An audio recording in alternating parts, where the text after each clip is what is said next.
That technically hasn't gone up yet, that I just finished editing probably about a half hour ago, but you'll hear it here shortly. I told y'all that next month the Cadillac on Mars will be joining up with PSVG's network and going shit like from there. And then Chaufie, just surprised me out the blue and was like, we're gonna be doing it live, and I'm like, get the fuck up out of here, Chaufie! Tell me that shit earlier. My bad. But, you also didn't tell me about time.is, so I feel like we negate. I have a witness right there who told two people say to the contrary. But online. Just what? Tell me some things about this that you think is hype about the things that you think are that you're excited about with this, and that you're your worries, your concerns, but also you're like, yeah, this is gonna be dope because of. Well, okay, so I'll kind of give the so the PSVG network, like the Play Some Video Games, they used to be extremely like video game based, where it was like a podcast that was like the catch-all, an Xbox show, a PlayStation show, a Nintendo show, a literal like desktop, tabletop, board games. Yeah. So really, really specific. Over time, people have left, things have changed. Now they're more into like games and culture. And so as that community has shifted, I was like, I think that we're at a place and they're at a place where we can really sort of team up. Yeah. And I think be like mutually beneficial. I've been listening to them like since almost like inception. It's been quite a few years. Your main guys are like Dev and Donnie. But our homie Delvin Cox is a big part of the network too. He's actually now on more of their shows than even the main guys are. But I feel like Cadillac would be a good counterpart to the main PSVG podcast itself. Whereas they are the suburban show, we are the real show. So I'm like, I think we can bring something to it. Also, I was in a place with Cadillac where it's like, for people who, and as I've talked to other podcasters, this seems to be a real thing. When you're not podcasting, it's like, fuck, okay, I got to make time for this. I got to think of topics. It's a little bit of pressure, and sometimes it can be a turnoff. But when you are podcasting, the shit is like wild fun. You're talking with your friends, you're catching up, anecdotes and stories. It's like hanging out in the bar or the barber shop without actually like having to spend any cash. You're just kicking it. You're just fucking cutting up. And you kind of forget that, this is an audio recording or a live recording, and people are going to hear this shit. Like, it's sort of like an afterthought when you're in it. And so I was kind of in a place where I was like, do I lean more into Cadillac and try to like grow the listenership, or like let it go and just be a guest whenever there's an opportunity to be a guest? And again, not because I don't like the show or don't like recording with T or Delvin or anything like that. It's just more like I felt like personally I was in a place I got to go one way or another. Yeah. And so it's like, but my heart was more on keeping it and growing it than actually letting it go. Because when we do get feedback, it's very encouraging. Yeah. But like most podcasters, you don't get very much feedback aside from your small core group of people. In my case, it's my wife. So other than that, it's like, I don't know if people are listening. And I've also spent a lot of time really trying to avoid the numbers because it can really weigh heavy. And so it's just like, what do we do? at least like with PSVG, they already have, like I said, they're a built-in network. They have a really healthy Discord. And when I say healthy, I mean it's strong. It's active. Yeah. There's definitely some bozos in there, but that social media in general. Yeah. But I think it's a good place to be without, like, we don't have to change. We don't have to adjust our topics. They're not asking like, hey, can you not talk about this or bring that up? It's just like, we're literally just driving on in and keeping our lane. We just have like a stronger distributor and base along the way. So I was like, I think this might be good. Plus, for me, I've never really had like much conflict with them. Like, we've pretty much generally like gotten along. We talk offline, like how we talk offline. So I was like, I think this is a good time to do this. And if it's whack, we dip and we just keep doing our thing. Fair enough. I've been trying to be in that Discord, but I'm just not a Discord kind of guy. But I go in there, I check it, and I'm like, if I see something I need to respond to, I do. I just stay in the catalog page at this point. I tried to go give some shit in the music page and got absolutely no love at all. So I was like, clearly this is just whatever. So I was like, I'll just stay in Cadillac's little silo for now, and if necessary, I can and will move about. But I'm hyped for it, man. Go ahead. I was going to say, and that's something to mention too, because I do the exact same thing. I've mentioned this over the years. Like, I struggle with Discord because Discord feels like fucking double Dutch, where it's like, what conversation am I jumping in? Because there's now, as the Discords grow, it's more and more channels inside, and it's like, wait, does this go in this topic or that topic or this topic or this? So now just having a Cadillac, it's like, if you want to fuck with Cadillac on Mars and you want to chat with us, we got a place where you can just directly, and not try to catch us dialoguing in a Twitter feed, because at that too, my Twitter is on life support. I rarely like tap into it. I'll just check mentions, and that's really, really it. And so it's like, now Cadillac has a place where we can just kind of talk and bullshit and just get along, and it's like our people doing our thing. Yeah. So I've been trying to be on that shit. And like I said, I'm excited for this push, this 2024 push for the Caddy. I'm gonna try to make it go, because as our shows, and I say that with intention, if Cadillac grows, more people are going to hear about SKiM, and then SKiM grows with it. It just works that way. It just works easy that way. You know what I'm saying? The brands just help, push each other, and that's dope. Because PSVG is going to be like, yo, go listen to Cadillac on Mars. Cadillac on Mars, of course, we always going to be like, yo, T do this shit over here. Delvin do this shit over here. And we just help, just help lift each other up, support each other. You know what I'm saying? Not no crabs in the barrel. We over here straight up we actually are trying to help one another, pull each other up. And I think that's dope, man. So that's why I'm like, okay, I'm with this. Yeah. And that's where I do think it is going to be like I've said to the team over there, I think this is mutually beneficial. We are introducing communities to each other that might not typically fuck with each other, but I think we could make it work. And then especially I know you've mentioned it on here. It's like we post our own shows, but it's hard to get other people to repost your post type of thing. Yeah. So a lot of times, when I post Cadillac, I know you'll put it up, I know Delvin will put it up because we are members of the show, but very rarely do I see another this show, which is also weird because I know I talked on the last episode and it kind of came up again. We've made literally a couple, listen to this show end of the year list. And I'm like, fucking shit, I don't even know who you are. You listen to the show? Oh, fuck, man. You know what you could do? Maybe let me know you listen to the damn show. Right. Seriously. Though I did get the best, but also weirdest, because I wasn't expecting it there. My son came up to me and he was like, hey, you have a message in PlayStation for the podcast? And I was like, what? And he's like, yeah. Someone posted in here, just said hey, the show, was asking about Danny, that I talked about Danny Brown, because now this person's a fan of Danny. And I was like, I really appreciated that. I was like, oh, this is awesome. Yeah. But then I was like, this is really the long way to get a hold of the most circuitous route to get to your man's. Wow. Yeah. I was like, you know what?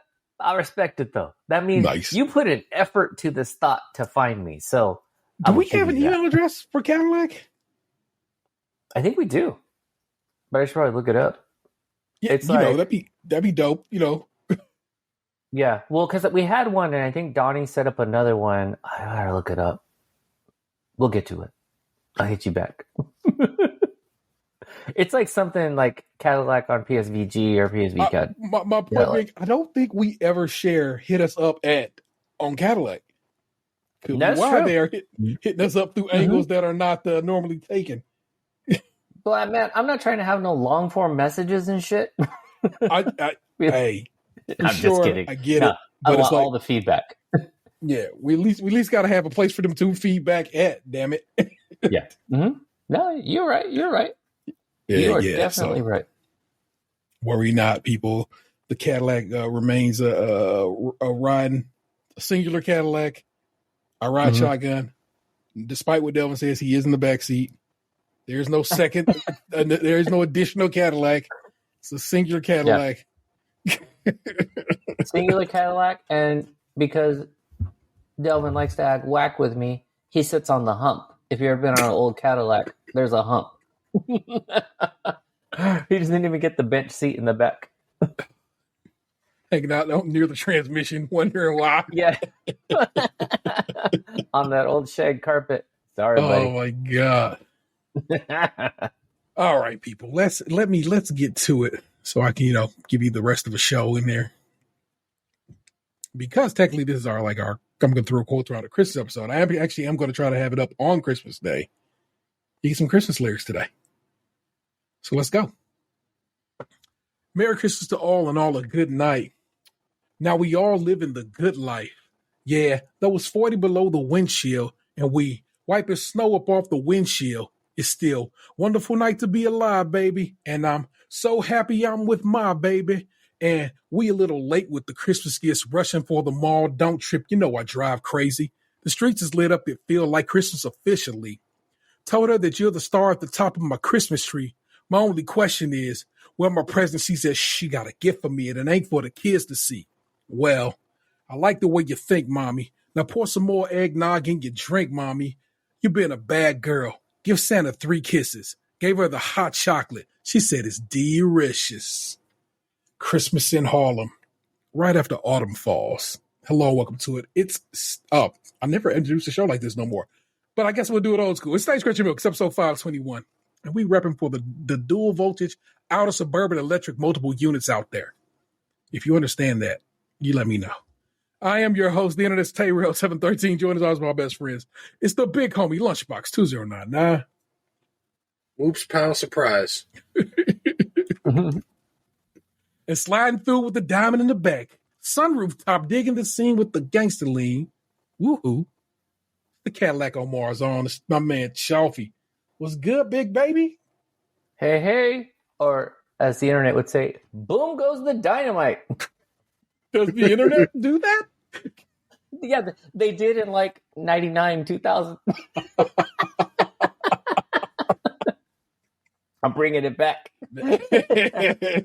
I'm bringing back all the internet classics. I brought this one up to my wife the other day. I said, do you remember when there was that little British kid and his little brother bit his finger? Charlie bit my finger. Yes. I need to know. Classic. That comes up more often than you would believe in my house. Really? Yeah, bro. Oh no, there's certain ones that last, but that one I was like, and that was her response. She knew it right off top. And so the rest of the evening she just kept on talking like that boy. Maybe it's time to update some of these. Bring them into the new year. Instead of boom goes to dynamite, we can do clink goes to shell casing. Oh dang! I mean, in America that works. Although I guess that's what I'm saying. Though that did happen in I believe Prague today. So I mean, I guess anybody can get it. And I don't know if I'm happy about that. Yeah, white people shoot each other. It's crazy. Yeah. If it was only something you could do. It just seems like there's nothing can be done about it at all. I mean, I know there's two things. I know one is thoughts and the other is prayers. So I know, but man, you know what doesn't seem to be working at all? what's that?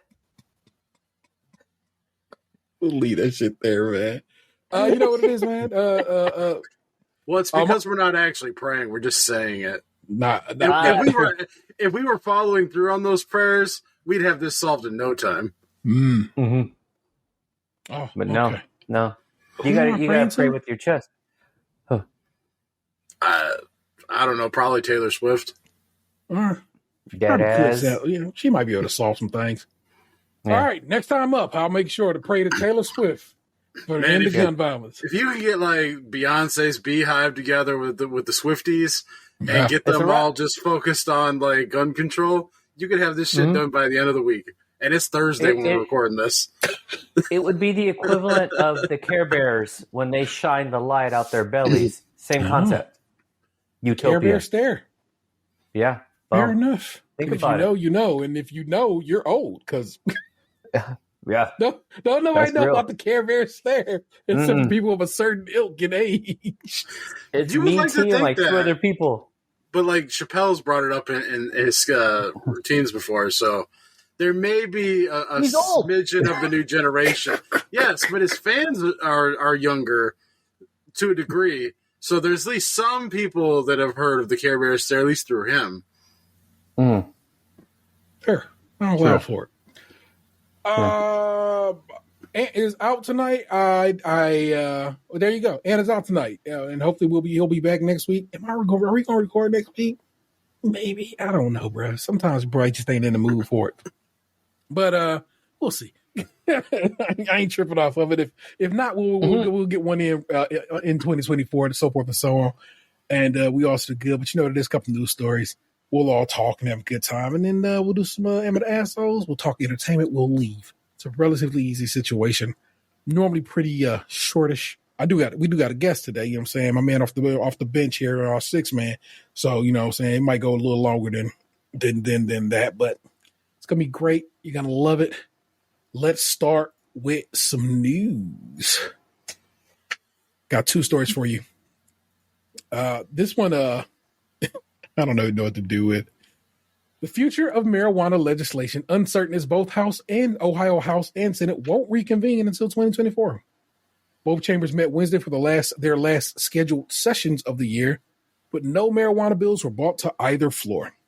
Chaufie, in November of this year, the great state of Ohio, the citizens of the great state of Ohio passed recreational marijuana. There's a pretty really detailed law that we voted on. That because the way voting works in the great state of Ohio, 1 month after the election is the law of the land. So right now, recreational marijuana is legit. You could grow currently like 12 plants per person currently. That things like this are going to change. But the thing is, there's no legal way to procure marijuana in the great state of Ohio. Although you can just go up to the great state of Michigan and get you some. So you can have it, but there's like no dispensaries? Is that what you're saying? No, we have medical marijuana dispensaries. So again, there's means, there's ways, but basically we just said legal is good, and eventually we'll get around to how we distribute legal marijuana. And our governor don't like this law that got passed and has been freaking out about it. So he talked to people in the Senate and is like, "Hey man, let's just try to tighten this up a little bit." And the Senate came up with an idea that was pretty tight.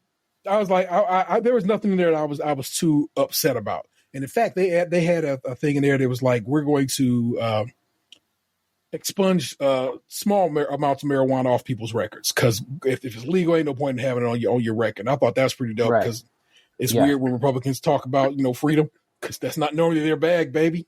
No, but then the House was on some other bullshit, and then they was like, I don't know. And so right now, nothing got done. So the law just stands as is right now. It just stands pat. But let's read through this story. The Ohio House and Senate ended their last scheduled sessions of the year last week without passing any marijuana legislation. Both chambers met Wednesday, but no weed bills were brought to the floor, which raised questions How close are the House and Senate to agreeing on marijuana legislation? That's a tough one to say, Senate President Mark Huffman told reporters last Wednesday. The provisions that we passed are things that we worked with on the governor. That sentence is terrible, which we showed to the House, and we really just haven't gotten much response. The Ohio Senate passed Bill 886 by a bipartisan vote, which would increase the marijuana tax to 15%. It's currently 10% as the law is written. Limit homegrown to 6 plants per household. It was 6 per adult for up to 12 plants in your house. As a matter of fact, where it currently still is. Change how the revenue is distributed and add automatic expungement. Ohio Governor Mike DeWine urged lawmakers to pass that bill so he can sign it into law, but the House hasn't had the same sense of urgency. I'm disappointed the House left without dealing with this, DeWine told reporters Friday. I'm not angry about it. I'm just concerned about the situation we have. Marijuana is legal in Ohio, but there is currently nowhere to legally buy recreational weed. The current law gives the Ohio Department of Commerce the power to come up with regulation and issue licenses, but those can't be doled out until at least 9 months after November 7th, meaning marijuana likely won't be sold legally in Ohio until well into next year, DeWine said. There needs to be, I think, a sense of urgency, DeWine said. House Bill 86 would speed up that timeline, and Ohioans would be able to buy recreational marijuana at a dispensary as soon as the bill went into effect. Legal, safe products should be available as soon as we can have it, said Senate Minority Leader Nikki J. Antonio. Huffman is concerned that marijuana legislation will continue to stall as the March 19th primaries loom. I just fear it's going to slip into April and beyond, Huffman said. There has to be something in the bill the House would agree to. Antonio Huffman said they would like to see the discussion between the House and Senate talk through various pieces of the legislation. I do not know what the House wants and what they like and what they don't like, Huffman said. So similar to the government of this entire country, our House and our Senate in the great state of Ohio ain't talking because people are bitches. You can read the rest of that article. It's in the show notes. You can have at it. It's just so dumb. It's like, come on, bro. Let's just chill out, man. Yeah, seriously. I mean, it's like, especially when like your people have spoken. Isn't that the whole point of everything? Like, so let's keep it moving. It passed by a massive margin. It was like 57%. I remember hearing that it was like, this wasn't like, 49% to 51%. Yeah. So it's like, come on, bro. Let's quit being bitches. I know you mad you lost, but you lost. Let's just get everything tight. Or I don't care. You can leave it be. Because as is, it ain't a bad law. It was really well written for what we voted on. But yeah. Hey, but you know what? The story will change once this marijuana money starts rolling in for you guys. Then I'll be like, oh, yeah. It's like, bro, we got dispensaries everywhere. We're giving out lollipops for free. Oh, this is billions. Okay, because people love money more than anything. It talk and bullshit do 9 flat and 100. So we know what it is, man. So right. Just think of all the kids that we get to give edibles to now on Halloween. It's fantastic. That's true. Finally. I mean, yeah, exactly. It's like, I'm just spending so much money on fentanyl. Now I can like maybe save $1 or $2. You can grow your own plants. Like you can call it artisanal, you know? And somebody will. Bro. I'm excited for where this could go and will go, because you know what it's gonna be, bro. Once the weed dorks get a hold of it and we got vibes going in this state, it's gonna be so fun. It's gonna be so much fun. We already got some real pretty weed dorks in the state for the medical our medical marijuana. So it's not like I said, there's stores all over the place. There's 2 in my town on either end of the town I live in, and so technically, I mean, I don't know if you could just flip a switch and be like, all right, it's legal here now. Everybody can come in this store. Yeah. But could be that easy. So my favorite thing that it's one of those little things that just tickled me is like locally how the dispensaries are extremely packed, like lines outside when it's right before a family event. Like, so before Thanksgiving, lines.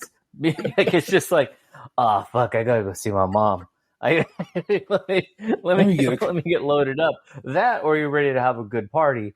But it's also, like you said, like weed dorks. And it's like, no, it's like very much a like mid-50s suburban crowd where it's like the same people who criticize it are the same people who are buying it, you know? And they have to pretend they don't fuck with it because somebody at their church told them it's not cool once. Mm-hmm. Yeah. But then you see who's going in, and it's like, is that you, Sandy? Pastor John, is that you, baby? What did you doing here? He's like, no, I'm just about. He's like, I got glaucoma. Oh no, they just asked me to bless this. Oh my gosh! Here's your other story. This one's here's something. This is from the good people over at C in Cleveland. Vince Grezoric on the byline. I don't know how to pronounce the man's name. Oh, I didn't tell you who's on the byline over this Ohio State. Megan Henry is on the byline over there. The story from the Ohio Capital Journal. Make sure we give credit here. Ohio is looking at small dick porn more than any other state, according to Pornhub. Wait, that's a category? Everything's a category. So. I mean, yeah, you're right. Let's go through this. You okay, Ohio? As newspapers begin rolling out year-end review content, looking at the weirdest and most popular stories of 2023, Pornhub is out with its annual look back at how America and the world consume pornography over the past year. And the state-by-state breakdown of what everyone was looking at most compared to other Americans is ... interesting. Michigan was into bondage more than most. Wyoming searched out goth porn at a feverish clip. Up in Alaska, where the souls are few and far between, it probably makes sense residents are dialing up sex doll porn. And poor Oklahoma was searching like a horny middle schooler with the top term of sex dick.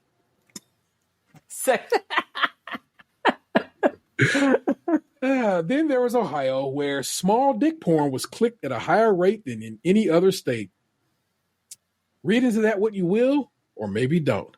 Nationally, lesbian porn reigned supreme, as it has in most recent years, while hentai topped the worldwide trending topics. Oh, senpai. Oh my God. They said click through to digest Pornhub's full year interview here. And remember, it's not nice to kink shame. So let's click this link they provided here in this article. Yeah, what did they say for California? Oh, I'm going to let you know, baby. Yeah. This just literally takes you to Pornhub and it just goes through, it just breaks down some stuff a little further. The trends that define 2023. This is according straight from Pornhub.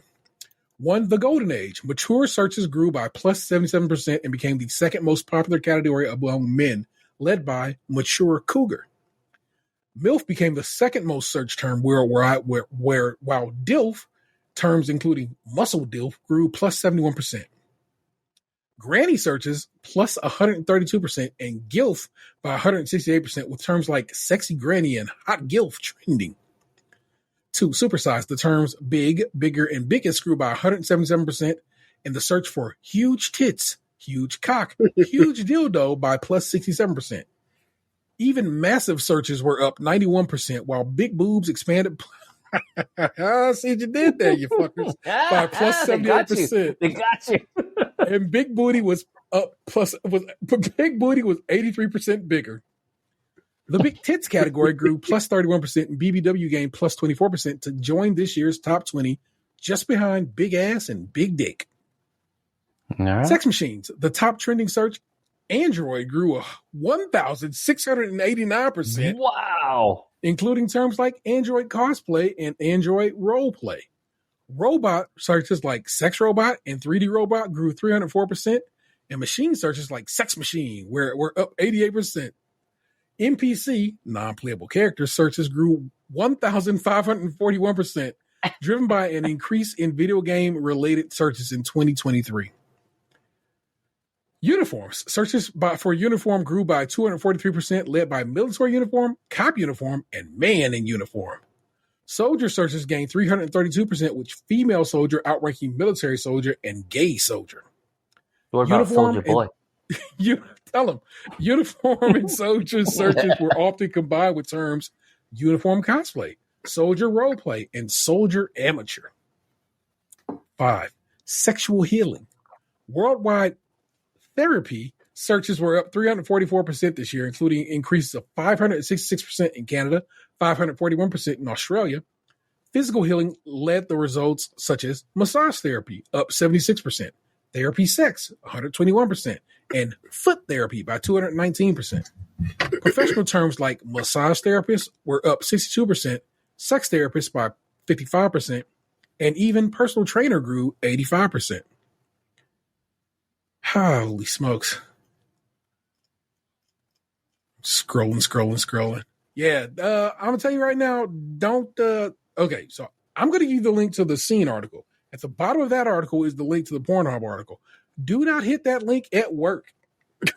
I'm telling you right now, it literally goes to Pornhub and it says /insights 2023 and all that year in review and so forth and so on. So sure, that's fine. I know it's just tech stuff, but you scroll a little bit, you're going to see some titties. So just you be careful out here, okay? HR is going to be tapping over your shoulder. Excuse me, sir. Let's go ahead. We're just gonna do the country right quick, and we'll wrap this article up. Let's go. Let's start with our little not contiguous states, Hawaii and Alaska. Hawaii, what they search for in Hawaii? What do you think they search for in Hawaii? If you had to bust a guess out, I'm gonna say coconuts over titties. Pig roasts. Hawaii searches for Hawaiian. All right. They trying to see each other fuck, and I ain't mad about it. Exactly. Pig it's roast. a smaller population on the island, so you have a better chance of seeing them out in the streets and be like, definitely probably can bump into somebody you know. Right. Oh shit, girl. Anyway. Yeah. Alaska, as we know by the article, they're searching for sex doll. Okay. Maine, thruple. I've been to Maine. It makes sense. New Hampshire, pierced. Vermont. This is so hyper specific. POV blowjob. Wow. Connecticut. What's Connecticut looking at? Look. We're pointing here. That says, oh, that's Massachusetts. Forgive me. Massachusetts. Oregon. Liberal conservatives. Rhode Island, doggy style. Connecticut, double vaginal. Wow. Okay, well. New York, body swap. What is a body swap? I you be thinking you know, right? You thinking I'm old, I understand things. I have no idea. Yeah. All I think about is Freaky Friday. Bodies. Yeah. Pennsylvania. Pennsylvania just let you know right up front. Big boobies. I like it. It's like the dick sex one. It's so like childish, but like it still hits. The District of Columbia. Big ass cop. What? Big ass cop? All right. There's got to be a story that goes with that. Jersey, again, this is a hyper-specific search. Turkish? Wow. Maybe there's just a big population of Turkish people there? Yeah. Delaware. College. Maryland. All right, Maryland. I see your freaky ass. Glory hole. Wow. Virginia. Smoking. North Carolina. Bubble butt. South Carolina. High heels. Georgia. Again, I see you, Georgia. Ebony Solo. Florida. Just the most boring. Fantasy. That makes sense. I mean, there's a lot of amusement parks down there. Fair. Also, they don't live in reality. So, what is it? A fantasy. West Virginia. I see you. Nip slip. All right. Oh, they're just being cheeky, you know?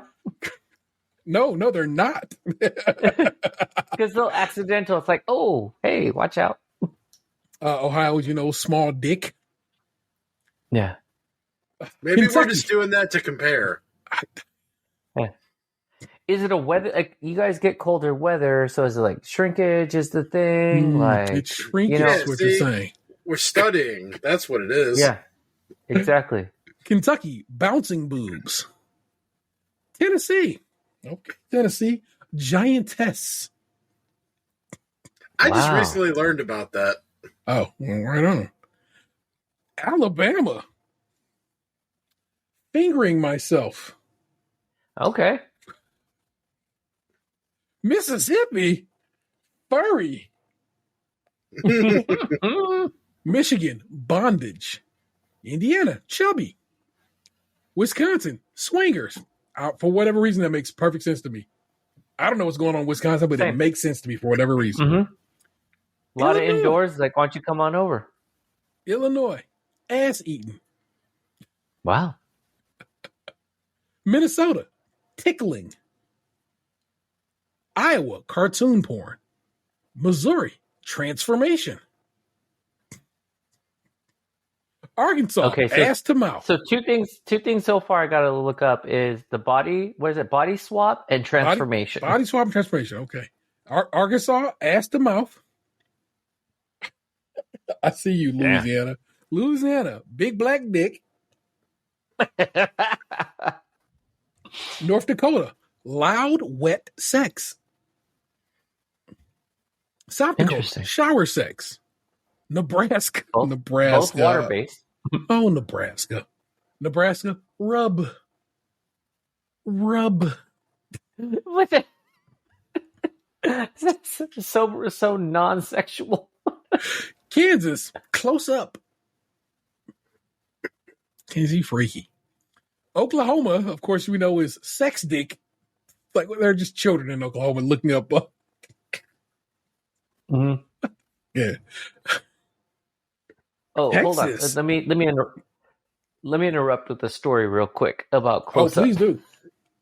So, because you talked about kids doing this. So one of my coworkers, she was like really frustrated with her son. On his computer, they got all the blockers. So he's like 11, 12 years old.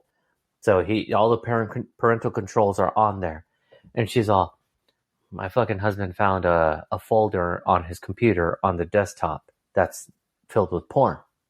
Right. So she's like, we're not going to make a big deal about it. I'm not going to shame him. She's like, but we figured out how he got it.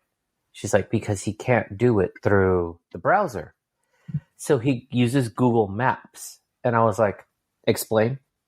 Because I was like, I can't comprehend like how Google Maps helps him here. And she goes, well, he Googles porn store or Google Maps. He searches the local porn stores. And when he finds one, like if you ever use Google Maps, it'll give you sometimes snapshots like Yelp. And so then he sees like inside the store, and then he'll zoom in on like a box art and then screenshots the box art. And I was like, that's a lot of work for like a really distorted titty. Like that's a lot. And she's all, that's all it is. It's like really like distorted boobs and butts or like faces because it's just the box art. And I was like, damn, that's all. That is, one, your son's great at research. Two, like, fuck, poor kid, man. That is that desperate for just give me a little something. Just a little something, man. Come on. It took me back to the scrambled channel days where it's like, what is that? What is that? I swear there's a tip. Look right there. I'm telling you, man. At the right there, nah, that's a shoelace. Why was that communal? Why was we doing that as a clique? That was weird. It's all we had, baby. It's all we had. We didn't know. Holy smokes. Who we leave off that we left off at Texas. Creamy. Montana. Okay, Montana, BDSM.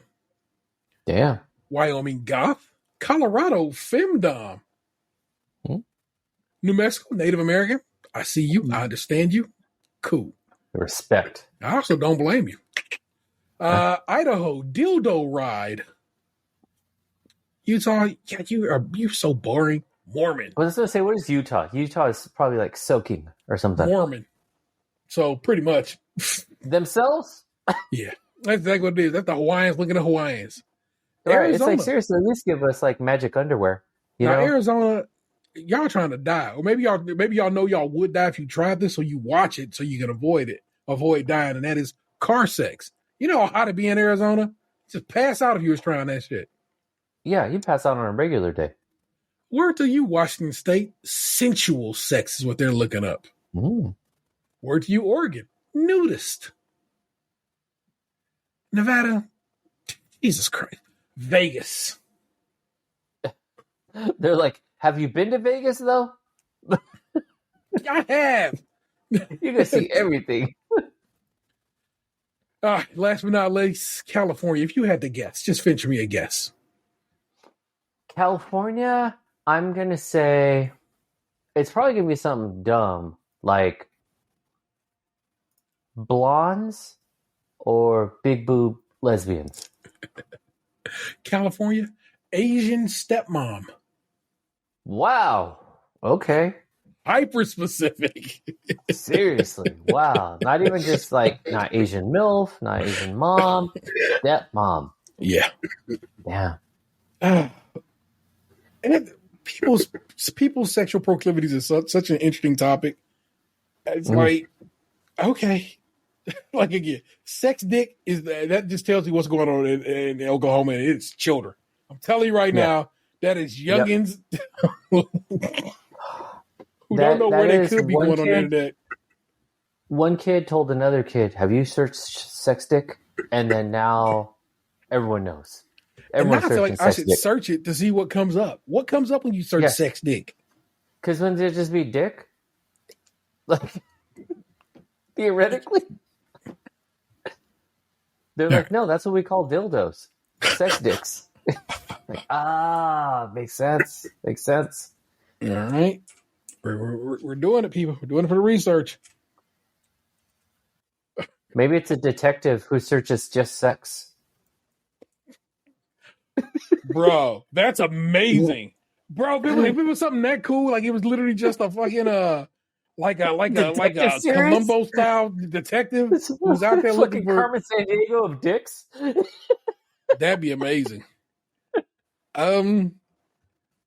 It just seems to be a bunch of like everything. I mean, every one of these is like Olympic sized dicks. So maybe that's what it is. Maybe that's how they get to this. So there's like, he's got a regular dick. He's got an Ohio dick. This one? Sex dick.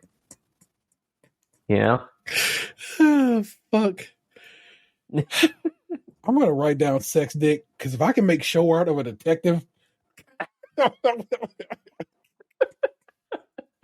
sex dick might be your show title just because that shit is hilarious to me. Oh, my God. That was your news for the week. First up is always is Tatum, but because he ain't here, of course, it's story time with Lunchbox. In the first up is Tatum spot. Box, what's the good word? What do you care to share with the people? These are some big shoes to fill. Hopefully I can get my size 13s into his size 10.5s. Very impressive, actually, when you think about it. Yeah, right? Seriously. I cut the heels out. Turn them into like house slippers? Man, he'd probably kill me if that were ever the case. Yeah. Man's got a lot of shoes. Nothing crazy, but I started watching Ahsoka earlier today. And by earlier, I mean right before this show. Mm-hmm. And not to give anything away, but there's like a scene where like a ship is shooting at another ship. And the thing, I'm watching it, and I'm like, wait a minute. The lasers that this other ship is shooting are fucking exploding around this other ship, but like they're not hitting anything. Like the ship is dodging the laser beams, and then the laser beams are exploding. How did they create exploding laser beams? Because I would think like a laser beam would just keep going until it hits something, which means all the shots it's missing would go back towards the planet and hit like something on the planet, like civilians or the ground or something. Sure. but they have managed to create laser beams that know the exact distance of the enemy ship that they are firing upon and have it explode right next to them. Now think about this. They, of course, also have laser swords that just light up and stop at one point. When we know that's not how lasers work. Lasers just go. That's how light functions. So the fact that they can manage to make it stop at a certain, sword length height, it's just I've impressive. had the same thought as well. Like, lasers don't explode. Like, it used to drive me nuts. Because then it hits and it blasts. And it's like, no, it should make like a pinpoint. Just, boop, But I guess a pinpoint is not as exciting. Like, that's not going to get people coming back. They want to see shit blow up. So I was like, this is illogical. Also, are they maybe some type of rail gun and they have a projectile that you're unaware of? Okay, well, see, you might be onto something. Thinking maybe they're just figured out a way to imbue the force into the bullets, like the laser beams, and they're using the force to explode them. Okay, or is it the midichlorians inside? You think? That'd be like shooting Jedi sperm everywhere. That's exactly where it was going. They're just like hit you with some force skeet.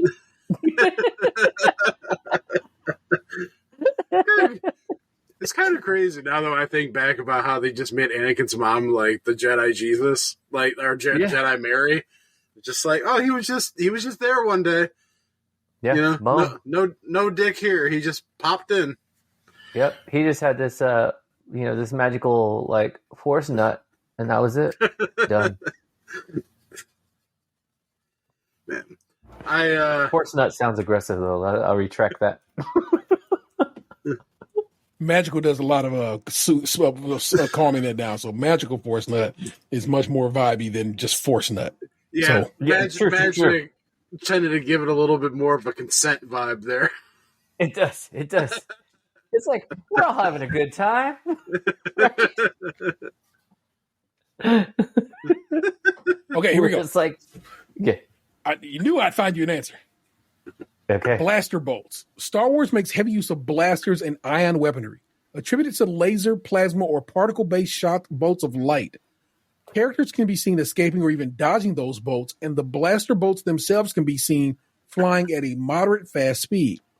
Dodging a laser bolt would be nearly impossible as it would travel at the speed of light. Due to that, it is reasonable that blaster fire would pass like a sparkle and hit its target. Sometimes, characters will call the bolt laser bolts. That's why, while they do not travel at the speed of light, they are made of intense light energy. However, many official canonical Star Wars sources state the blaster technology is different from real lasers. According to official canon, they are a form of particle beam that is supported by how magnetically sealed walls deflect them. The Polish Academy of Science, in collaboration with the University of Warsaw, managed to film an ultra-short laser pulse by using cameras that produce billions of frames per second. These laser pulses were so powerful that they almost instantly ionized the atoms they encountered, resulting in the formation of plasma fiber filament. The effects of a blaster on a live target were portrayed more or less the same in every part of the Star Wars series.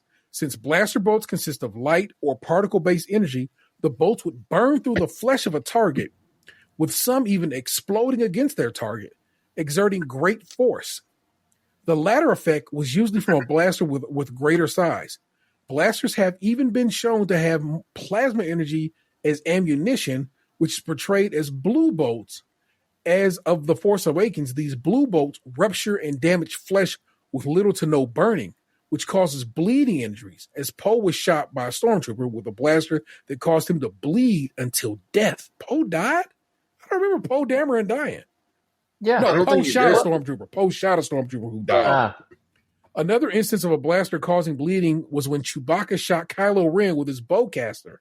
The small explosion against the body caused a bleeding injury coupled with burns. In many modern showings of blaster fights, someone hit by a blaster has cinders and soot outlining the area where they were shot. Also, blasters hit with great amounts of friction and kinetic energy. enough to cause sparks to fly off a target, make the target burst into flames, or kill a target on impact, even if the target is not penetrated by the bolt. It's when some targets are armored against blasters. This is amazing. And also, we knew this was going to exist, did we? There had to be somebody who wrote about the physics of that fucking universe. Was this on Wikipedia? No, that one is a standard Wikipedia. The Physics in Star Wars is the name of the article. And of course, I'll put in your notes. Fascinating. Interesting. The other thing about the show that I found crazy is that they have all this advanced technology, but all the equipment looks like it's like out of a 1980s Apple catalog. Yes. I follow this guy on TikTok, props to history, and he'll always point out when they make shit out of like just random things. Like there's a Star Wars communicator that's just a lady chic razor painted brown. And it's just so neat that's just how it ends up working out. Like, hey, that's crazy. So yeah, I've always enjoyed what they make up to be their props in Star Wars. This is also the first Star Wars thing where like the droids talking in like droid talk, not like it's not like a translator unit where they speak clear English or whatever. It was an actual just droid, and it's making like it's like beeps and squeaks and shit. Yeah. But they did it in a way where like you could kind of hear the words in it. So like I was actually following along what the droid was saying to the pilot. I was like, man, this is kind of weird, but I like it. Did you? So I don't know if it's still up, but one, there are a lot of articles out that said these are the episodes of these things you need to watch before you watch Ahsoka. And then Disney Plus themselves put up a little playlist of like things they said, watch this before you watch Ahsoka. Did you do any prior research before you went to it, or did you just go into it blind? A couple months back, I had watched a YouTube video, which it was like 20 minutes long, where it like basically broke down everything that happened up to that point. Yeah. So I had a general idea. It wasn't even really my idea to watch the show. It just kind of like my buddy wanted to put it on. And I hadn't watched it, so I went with it. Yeah. So I wasn't really prepared for this. It was like more of a spur of the moment thing since I had 2 hours to kill before we were doing this. Yeah. So we got through like 2.5 episodes before I had to call it for the evening. It's kind of weird because like Rosario Dawson's in this like outfit with like probably like a rubber head and all this like gear and makeup and everything. Yeah. But she's still fine as fuck. Comes through. There's no hiding that. It's there. You still see it. Weird ass contacts and so forth, and you're like, damn, you still fine, girl. Then I didn't know that like Ramona Flowers is the general chick, because I just kept seeing like memes online of like her ass and stuff. And then I'm watching the show. Like my buddy looked up the actor list because he wanted to see like who was doing the voice of this robot. And then he's like, "Oh shit, Mary Elizabeth Winstead's the green chick." Yeah, I was like, I knew I recognized that ass. Love me a Twi'lek, I believe is what that species. That seems fucked up. I'm hoping that I like the show. Yeah. Considering I never watched like the animated shows like Clone Wars and Rebels or whatever. Yeah. And I never actually finished. What was the other show that came out recently? Andor. Andor. Yeah, I watched like an episode and a half, 2 episodes of that or something. I'm going to preach the word of Andor right quick to you. Andor is basically three episode arcs, and that first one is basically all set up, and it's lightweight, boring as shit. But if you push through them, you can just push through that bullshit. The next 6 episodes, I believe, because they did 9, are so good. It's probably one of the best Star Wars properties ever, outside of because that's standard. What you had said to me. It was like I couldn't like. I think I started it like twice, and you're like, "No, I'm telling you, just keep going." Once I got to the end, I was like, "Oh no, this was really, really solid." Yeah. It ended up being like a favorite, and it's not coming back to like possibly 2025 now. Man, I'm like super salty about that, but that's just what. Then all this, you know what I'm saying? A strike, a pandemic, and so forth. All these things combined just slow everything up, and I get it. And then a saturation too. Just it's like it's too much of some shit as well. Because like I really liked Ahsoka, but I honestly think I'm like maybe 3 episodes in, and it was like I just need a break from this environment. Universe. It was like, yeah, I had visited too much, and I was like, okay, I need a little time away. Maybe over winter break, I'll finish it up. Yeah. So I'm just saying, Box. I always recommend Andor because it was like it ended up being so good. I was just like, this is shocking how good it is. And I'm telling you right now, that first episode, just boy. I mean, like I said, I think I watched 2 of them. Yeah, I know I watched some of it. Like I know what happens at the beginning of the show. Yeah. I just never got around to finish it. Part of it was because for a while we didn't have Disney Plus. Okay. And so that kind of fell off for, access reasons. Yeah. Like I'm the Star Wars shows that I've watched on Disney Plus, I've actually enjoyed all of them. Yeah. So like I imagine I would like Andor. It's just me having to find the commitment to actually sit down and watch through it. Just the time to sit and groove. Yeah, I hear you. And I would say that like Marvel's been mostly solid. I know we've had this talk. Yeah. But like I feel like Marvel as a whole right now is kind of fluttering. It feels like it's on life support a little bit. Especially now that Jonathan Majors got out, like kicked out. I think what it is with Marvel is it's hard to what the fuck are the Rams doing? Anyway, it's hard to come back to Marvel post Endgame because Endgame and everything that came before, like people don't remember that they didn't all fuck with Captain America: The First Avenger. They think they did, but trust me, the numbers back up that they didn't. And so it's like it's okay for you not to bang with everything in Marvel because, as it turns out, no one did the entire time. But we did all go real up for Infinity War and Endgame. And then everything else just kind of sprinkles. So for right now, I take my sprinkles and enjoy what I do and what I don't. I'm like, it's okay with. You got to remember, we also had, Thor and Thor: The Dark World. And Iron Man 3. I like Iron Man 3, but it's a Christmas movie. It's a Shane Black joint. I like that for very different reasons than it's an action movie.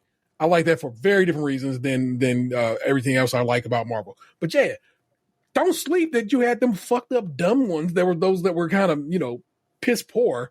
And that some of what we're going to get up now as we try to, begin anew is going to be like kind of piss poor. Or just mid. Yeah. Well, I'm kind of like just worried about like how they're going to move forward because like Jonathan Majors was such an integral part to what they had coming up. Like I get that they can recast or they can shift the story and use a different variant and shit. Yeah. But like I was mentally prepared to watch that motherfucker be Kang for like the next 10 years. And now they're talking about maybe pivoting to Doctor Doom or like I said, recasting or varianting or going with like Ramona Renslayer or whatever. Yeah. Or doing Kang's Child. Like there's all these options, which I get. Like it's nice that they have options, but it was like I was prepared for him. Now I don't know what to expect, and I guess like that should be exciting. But sometimes like it's just like I want what I want, and I wanted him because he was good, but now I guess I can't have it, and it's on me to change. It's not on them to change for me. It's interesting really that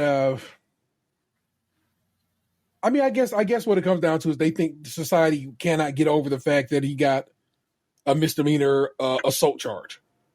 Because it doesn't just come with a misdemeanor assault charge. It comes with the fact that trial was like seems to point out that he was not a great partner and was a bit of not abusive, not like he was hitting on an old girl, but he did seem to be like just shitty.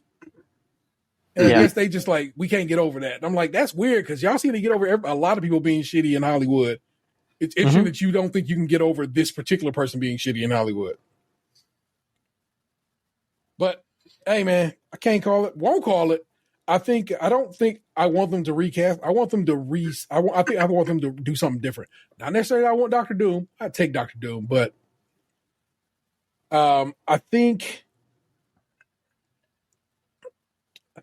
I one some of this whatever state phase we're in is proving that maybe that wasn't going to work anyway. So it might be a blessing in disguise. It's like, let's maybe do some reshuffle the deck here. You know what I'm saying?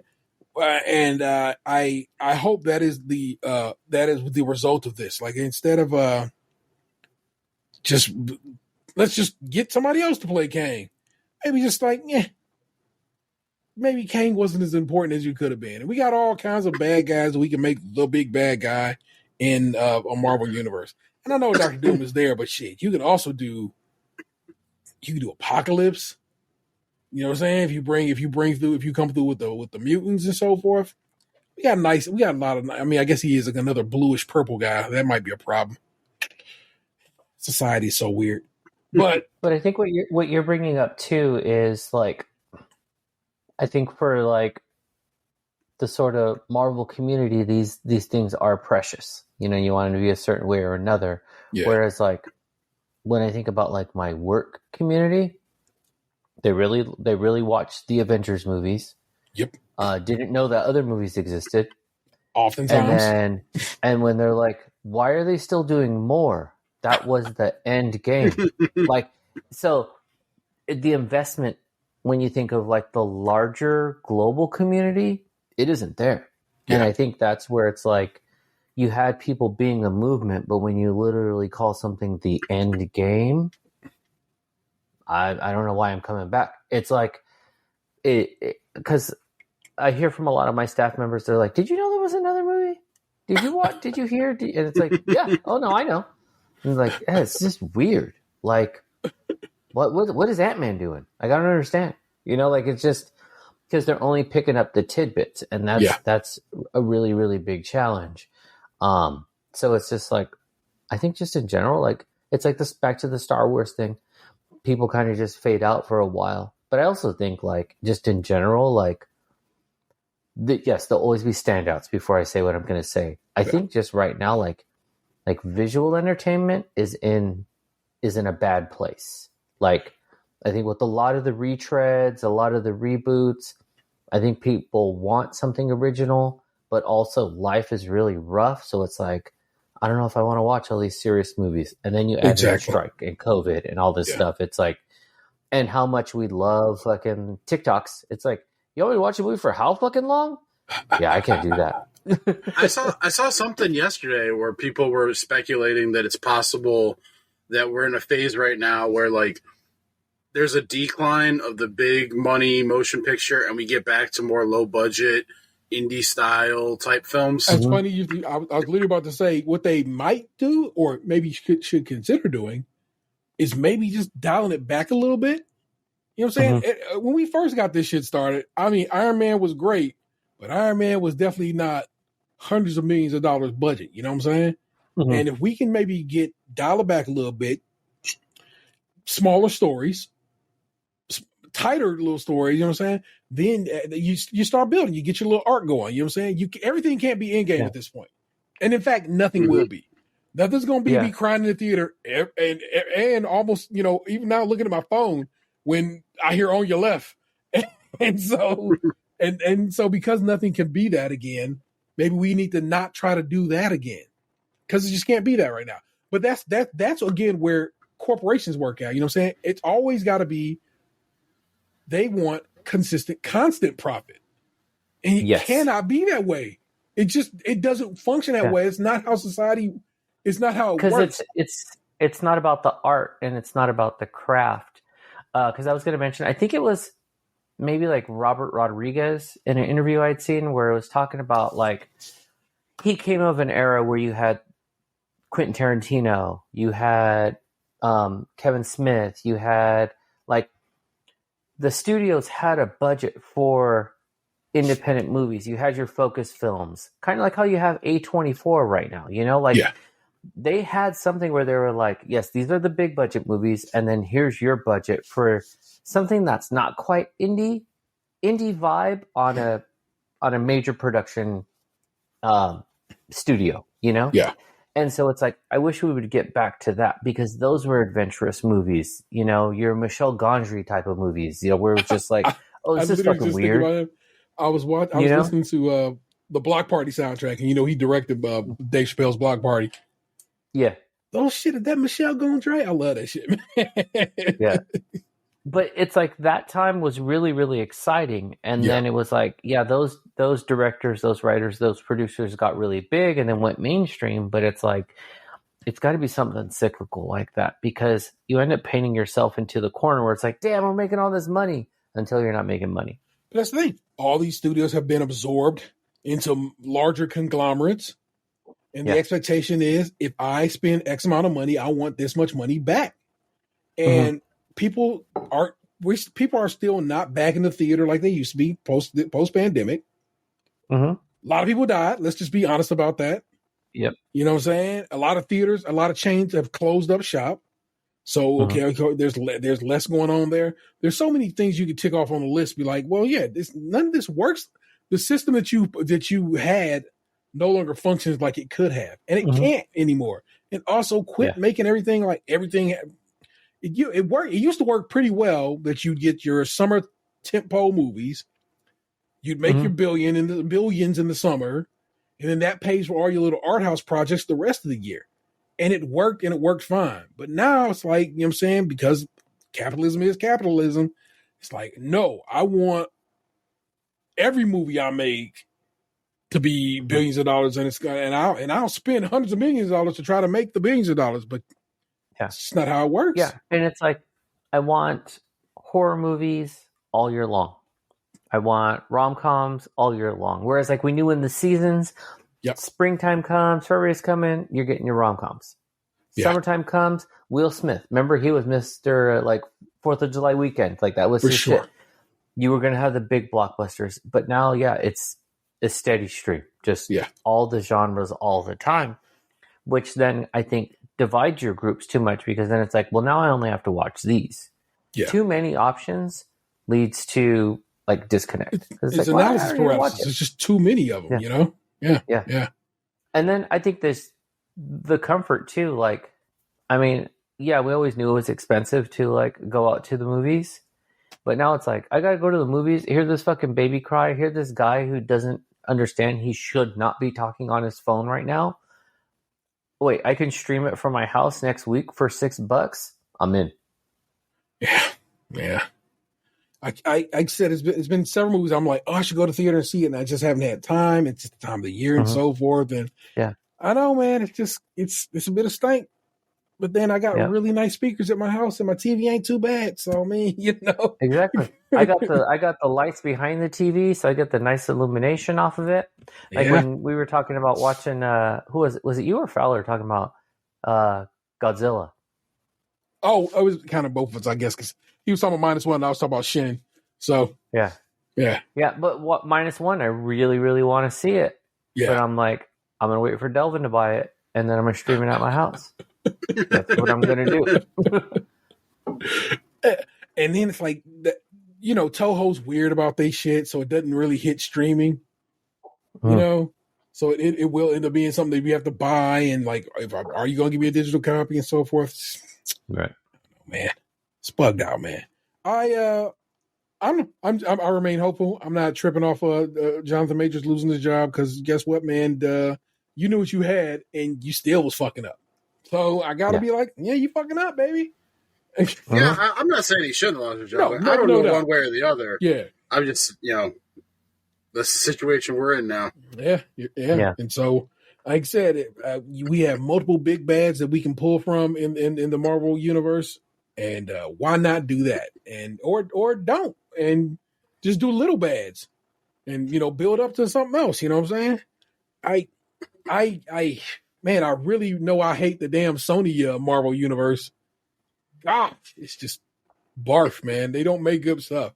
This damn Madam Web situation, and then what else? Not who's there? The Hunter, Kraven the Hunter movie. Kraven. Nobody wants to see a Kraven the Hunter movie. Nobody would sit there thinking that'd be good. But these execs, though, they know they got this spider universe that they can work with. It's like, well, originally they were supposed to be working towards the Sinister Six movie with Spider-Man. Yeah. But I don't know if like that's gonna happen or not. Craven wasn't in the Sinister Six, though, was he? I mean, it's the movies, man. They can make whatever they want. Yuck.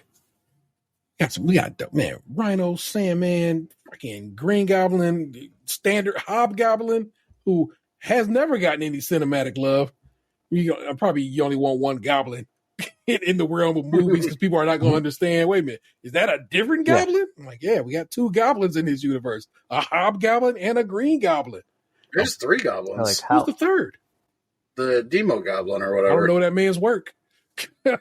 So that's why.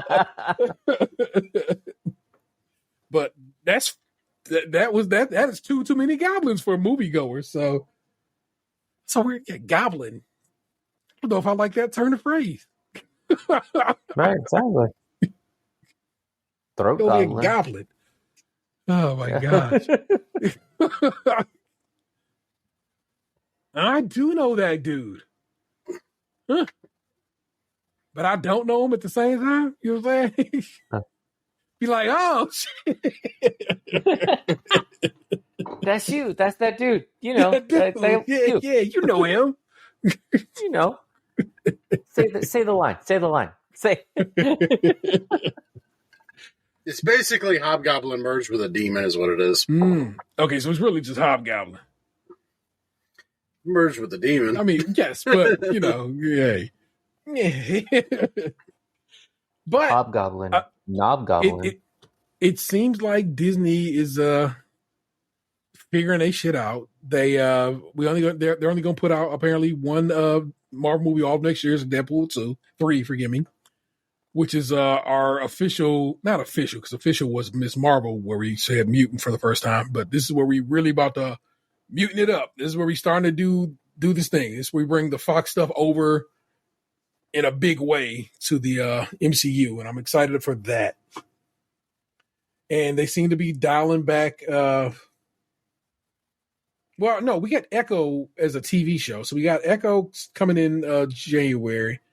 Which one comes out? Like, is that tomorrow or is that Monday? The new season of What If. I didn't even know there was a new season of What If. Yeah. So we got a new season of What If. I thought it was further down the way. I didn't think it was now. No, I think they're going to give us like a 12 days of Christmas. What if? Like they're going to give us a What If every day. What If season 2 and Echo? They're going to release all at once. You can just watch the whole thing on Hulu or tomorrow. It premieres tomorrow, and you'll get one episode every day until the 30th. You get all 9 episodes. So that starts tomorrow. So What If comes out tomorrow. Echo comes out, like I said, early next year, and they're going to drop all the episodes at once. I think it's like 5 episodes, and you can watch it on either Hulu or Disney Plus. It's supposed to be kind of more violent. So that's that's pretty much our Disney properties for 2024. What If Echo What If actually closes out 2023. Echo opens up 2024, and then next time we come back around will be like Deadpool 3. And I believe right now that's a June movie. So, just, real relaxed shit right now. I'm okay with that. And we'll see how it plays out. But that gives everybody time to reset, maybe get some people hired and so forth and take care of business on that end and rewrites and everything. And I want them to get tight again. I need them to get everything back together again. I don't want them to let me go get the Russo brothers back. Nothing like that there. I want them to keep bringing new directors and new interesting people to the. That's what I do like about the Marvel situation. I realized not everybody fucks with the what the fuck was it called? Can't even think of the name of it. The one with Invincibles, Incredibles. What the hell is that shit called? The Eternals? Eternals.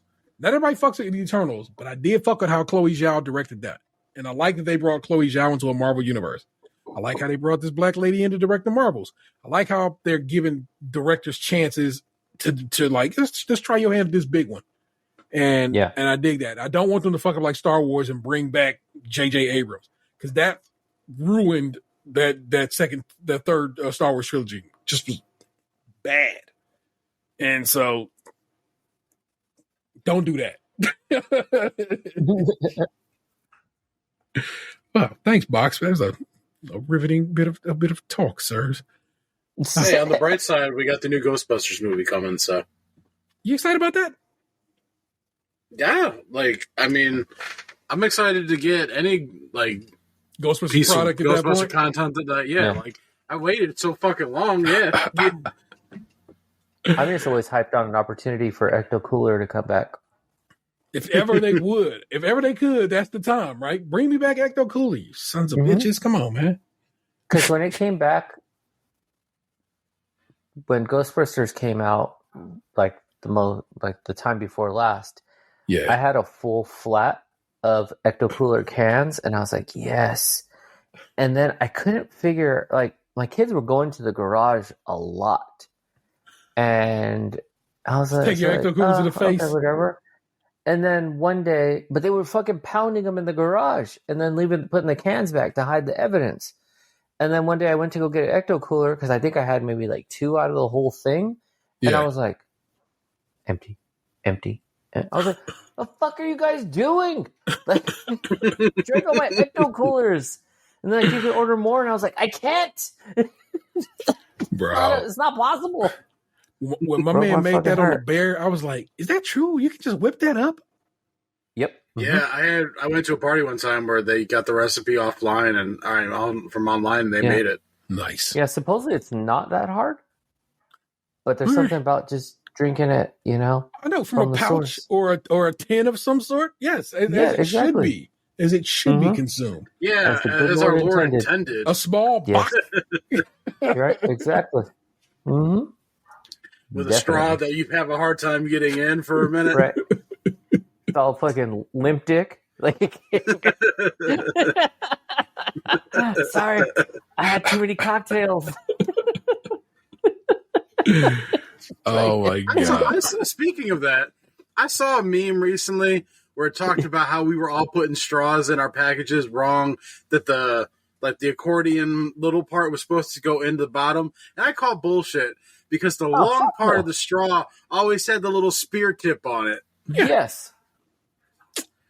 Man, I feel like a lot of times people on the internet just making shit up to make people mad. Yes. Man, I'm about to make society angry by just lying. Yeah. Shut the fuck out with that shit. You're eating tacos wrong. No, dummy. Oh, I'm not. We should not record next Thursday because the Browns are playing the Jets. Again, I ain't really tripping off of it, so holiday break, everybody. Rumspringer. So, Chaufie, man, you know what it is, baby. It's your time. I guess you should have a segment name, but I don't know what I would call it. So, we call California Podcast Legend Speaks. Exactly. Yes. Start snapping. Bestows knowledge. Let's see, man. I mean, the tail end of the year has been really a huge adventure. Just I feel like every week, every weekend, has just really been a thing. I went to Camp Flog Gnaw. I mean, since even the last time I was on, which has been a long time. I went to Camp Flog Gnaw, had that awesome Beyonce experience at the show. Went to go see the movie live. That was fucking amazing because that was just a bunch of celebs in the room. Yeah. That was super, super fun. Let's see what else. It's just been fucking concert after concert after concert, which is my shit. I fucking love it so much. And really just I think one of the biggest highlights for me right now has been spending time with my son.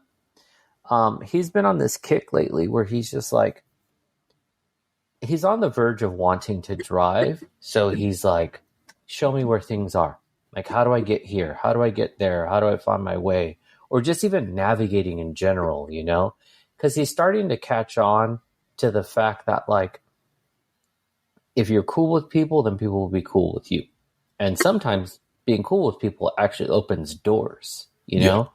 So like, you know, just sometimes we'll go to, I'll take him to concerts with me and I'm talking to like the bouncers or like a doorman or just even like a manager or something. And he's like, and then they'll be like, here's some drinks. Or, you know what, why don't you go stand over here? You know, this is a better location. And so he's just like, oh, people just like do shit. And I'm like, well, it's kind of like, maybe they might come through this time. Maybe they might come through that time. You never know who knows who. Or just at the same time, they're like, this fucking job is boring. It would be nice to talk to somebody right now. And then you do. And they're like, this is fucking cool. So he's really been on this thing of like, show me more. Take me to more places. Let's do more things. So we've just been hitting like a ton of like adventures lately. And that's been really, really nice. But it's just been like I said, every day has been like an adventure.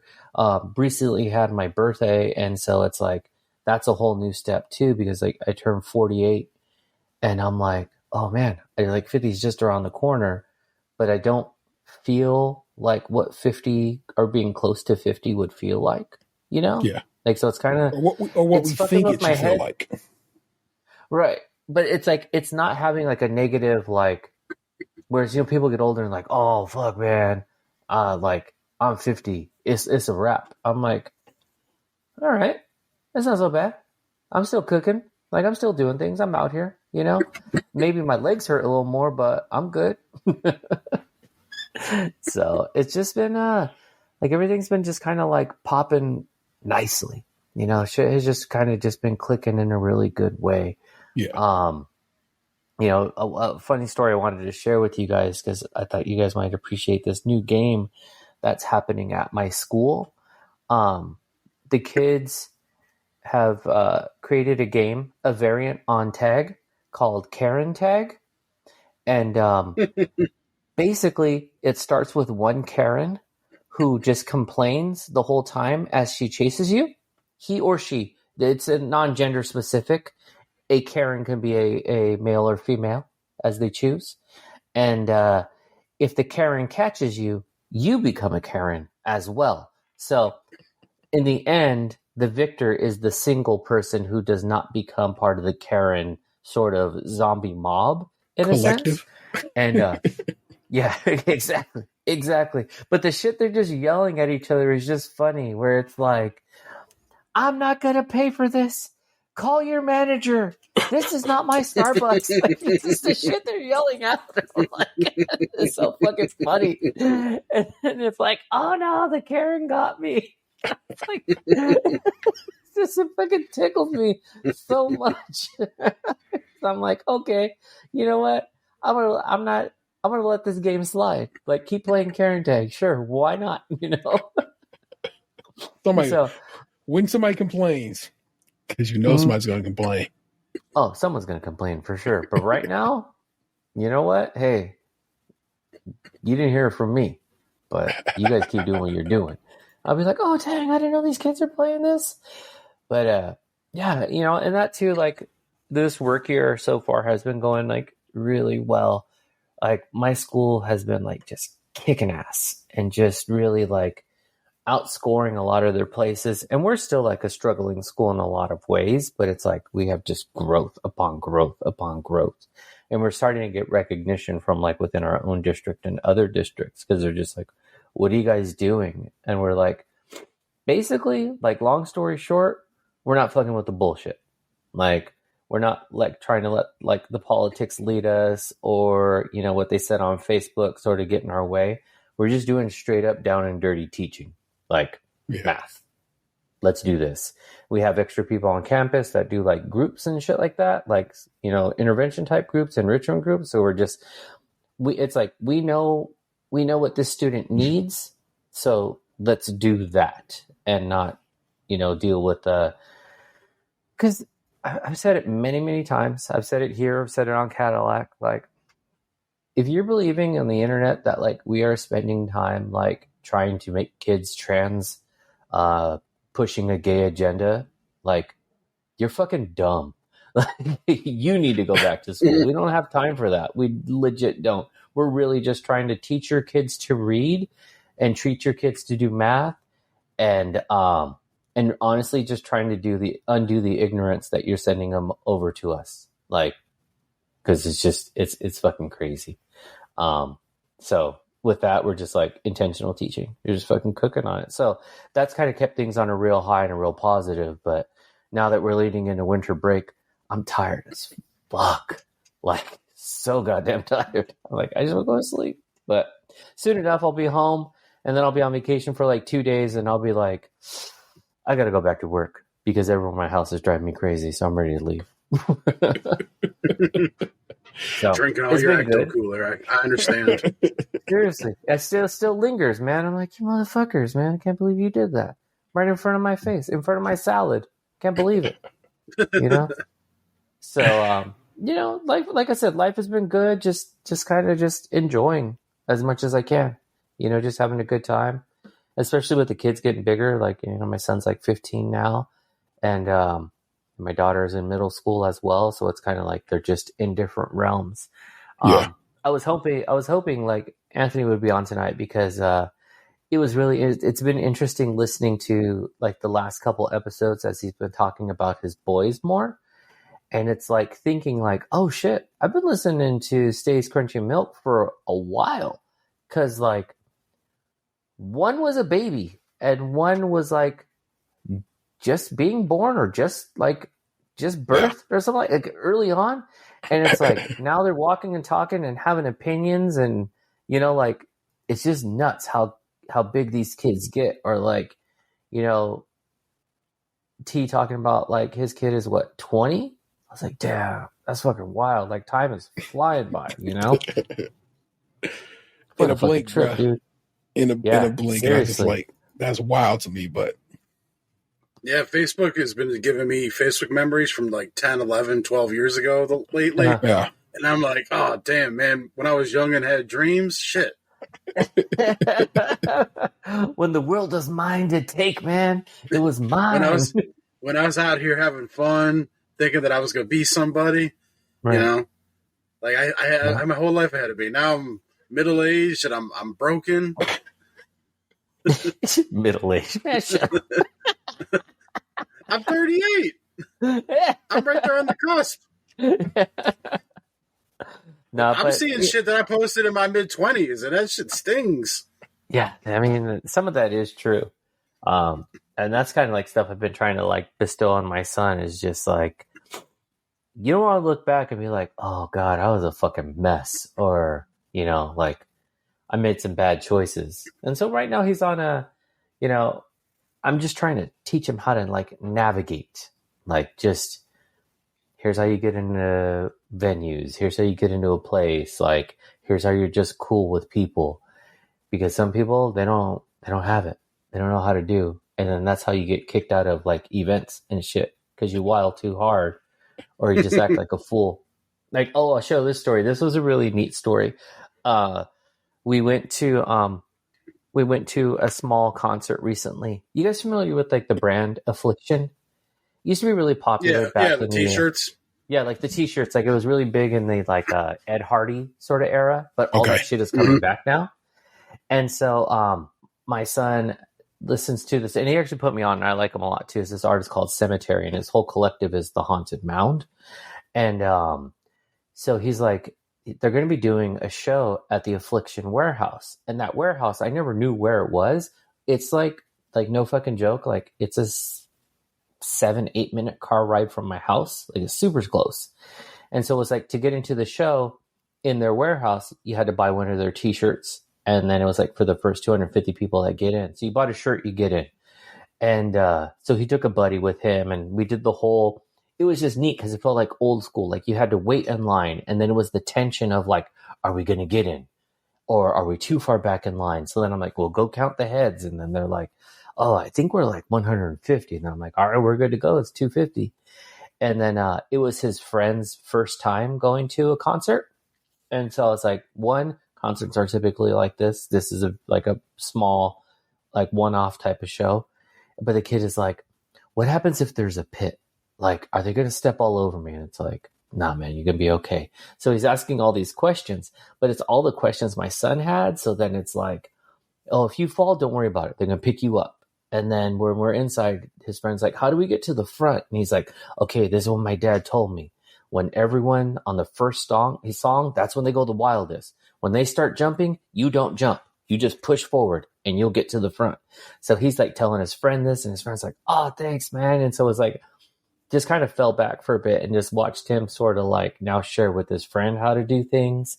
And they happened to see a couple other friends there. So then it was like watching them hang out. And I was like, oh, this is like a glimpse of what his near future is going to be, going to shows with his buddies, kicking it there, having a good time, and just like, you know, being there and being in the moment. And so it was just it was a good dad moment for me where I was like, all right, you know what? You got this. You're going to be okay.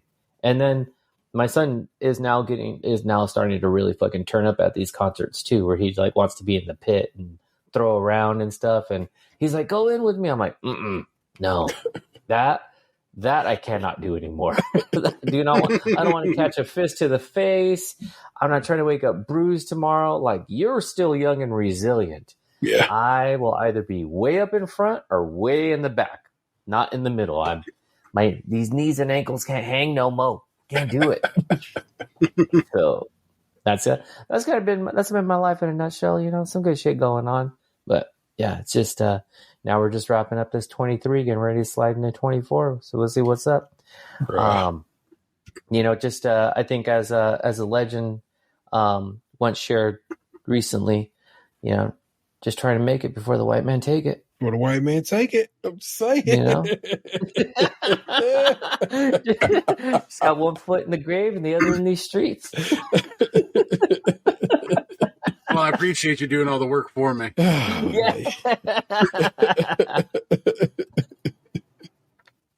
We out here. That's just what it is, people. Exactly. It ain't really doesn't bother me, man. Christmas is all taken care of. There are 2 gifts in the wind that won't be here in time. 3 gifts in the wind that won't be here in time for Christmas, and that's okay. My mother-in-law changed the date of Christmas. All of a sudden, we're having Christmas Eve, and I'm just like, this is chaos, because it means my kids won't be with me at her house for Christmas. Because we normally do Christmas over at Vanessa's mom's house, and all of a sudden, just here, she's like, we're gonna do Christmas Eve instead. I'm like, we have done this now for 10 years. Why all of a sudden you want to flip the script? Exactly. Absolutely hate it. And Vanessa explains the whys, and I'm not going to get into all that, but it's like, I'm like, that's whack. Because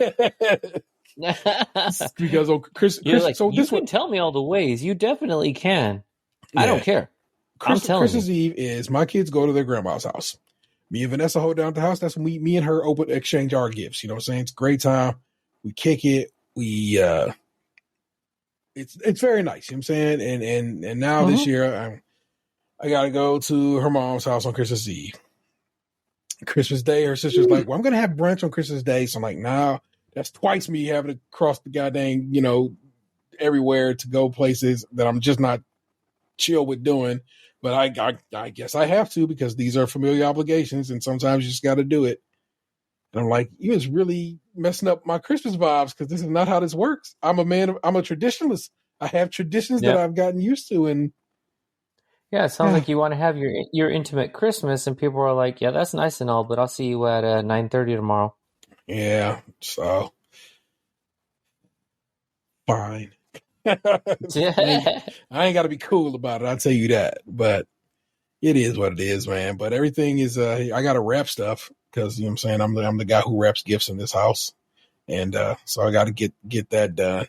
And I want to put a few more ornaments on the tree. I'm not, I thought all the ornaments were in this one box, and it turns out they're probably in a different box. So I got to snag that box and bring the rest of my ornaments down and get those all hung up, and in time for the big show. But yeah, I went to World Market yesterday and got all the various stocking stuffs, which is nice, and talked to several people in that store, which is weird, but it's just what I do. Because I'll notice somebody like, what about this? What about this? And I'm like, yeah, this is the one you want. And I put on my real professional voice, so I don't scare these white people. Scaring the white people.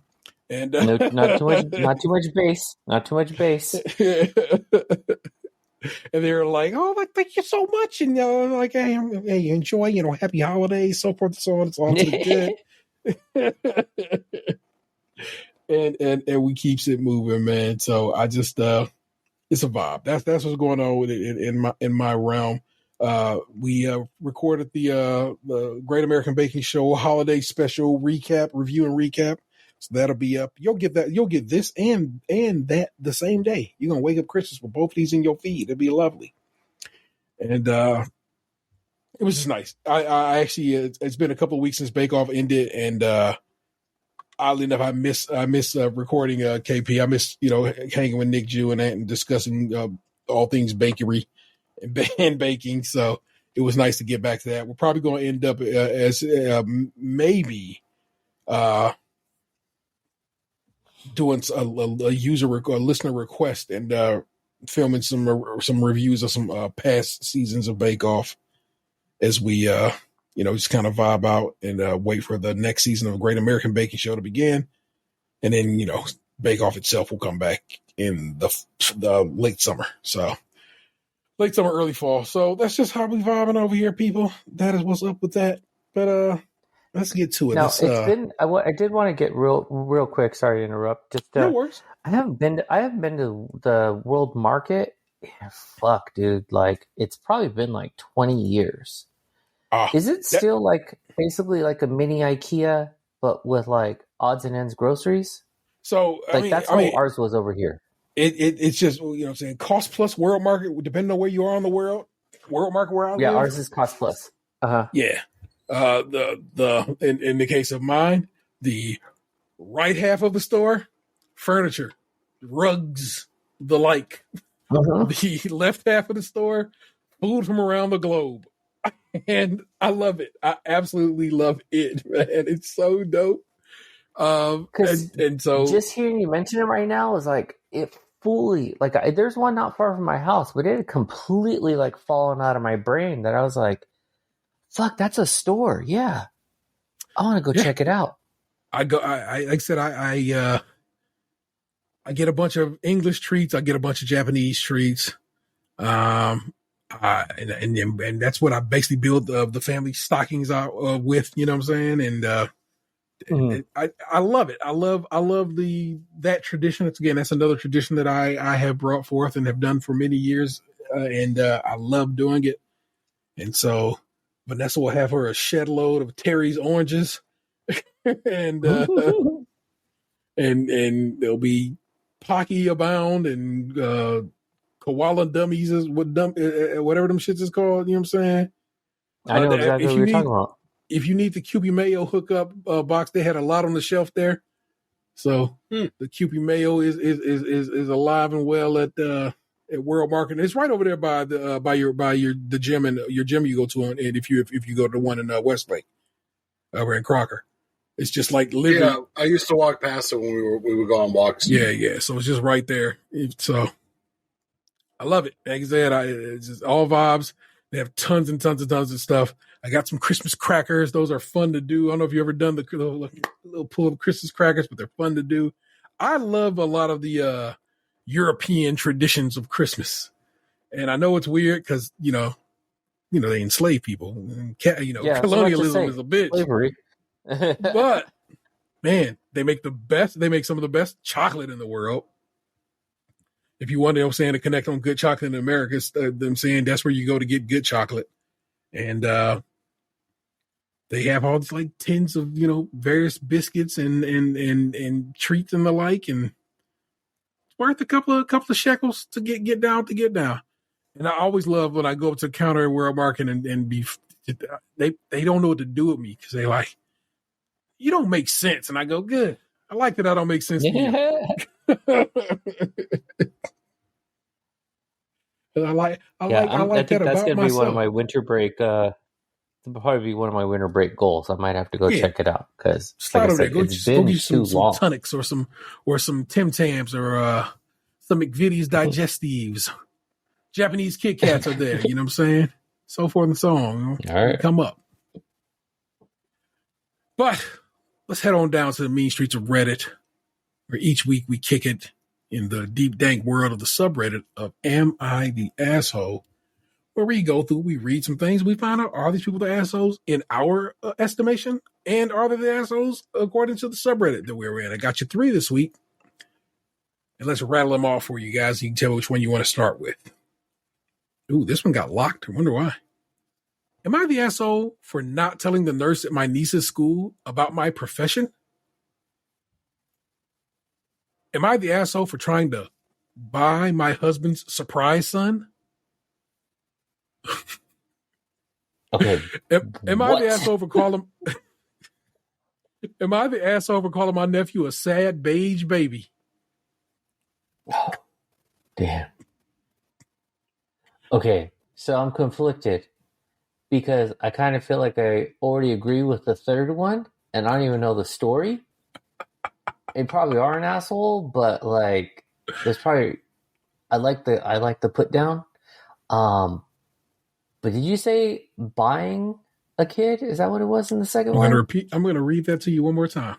Am I the asshole for trying to buy my husband's surprise son? Yeah. Okay. That one's weird. Then I'm like, yeah, it's not making any sense.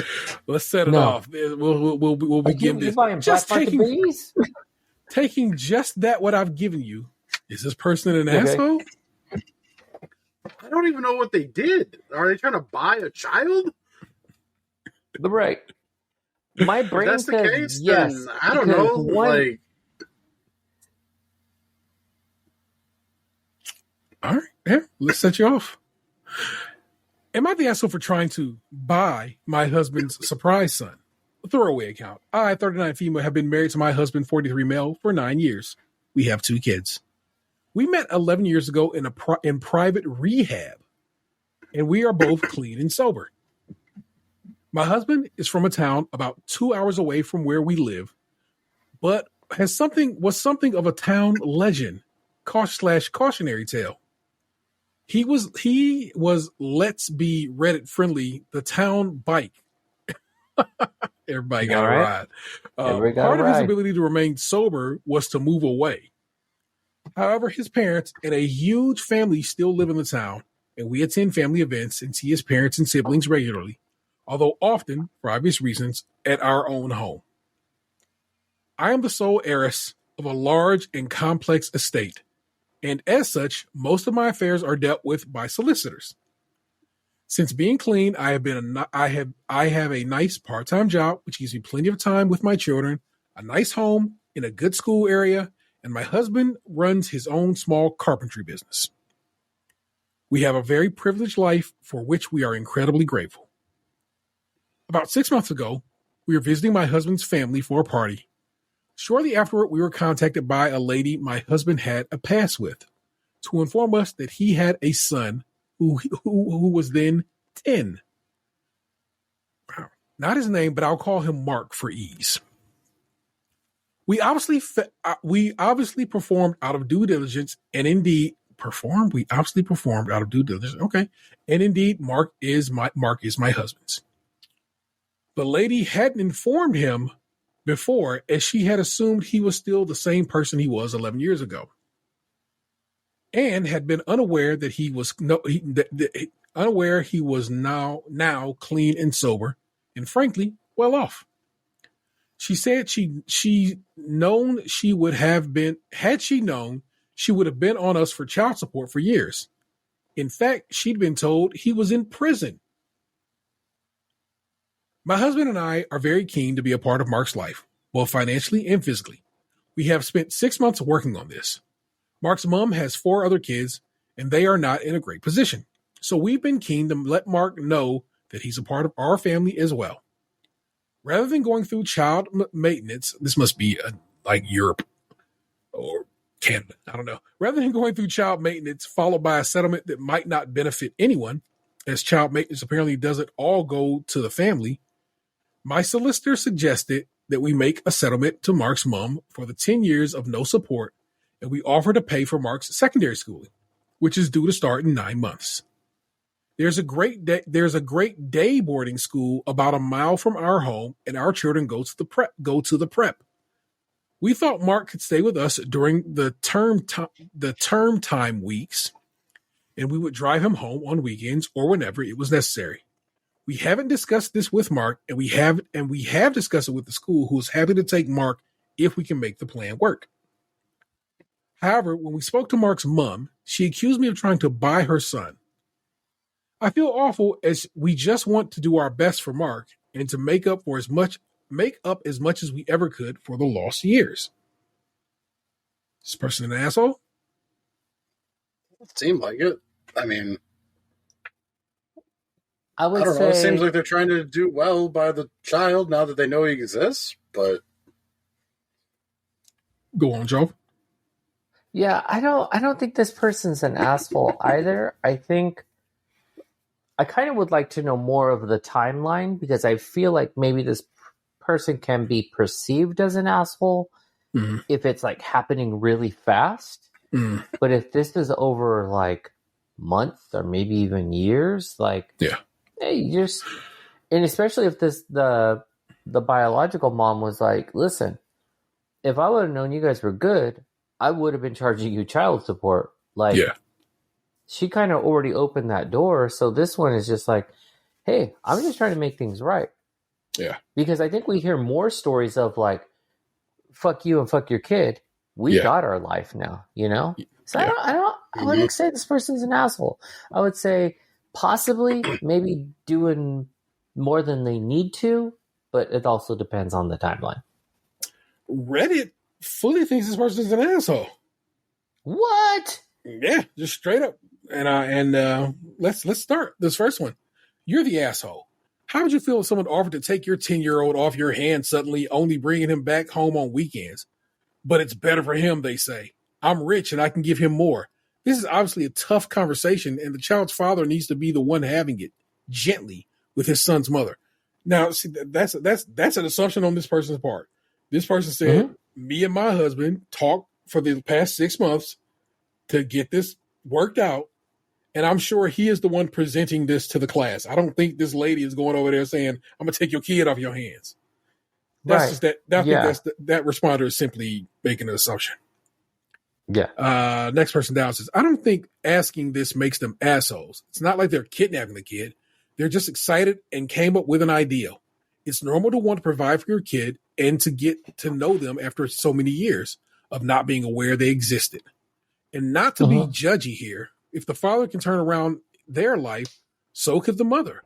But the mother was aware of what kind of man she was having a kid with and still thought it was a good idea.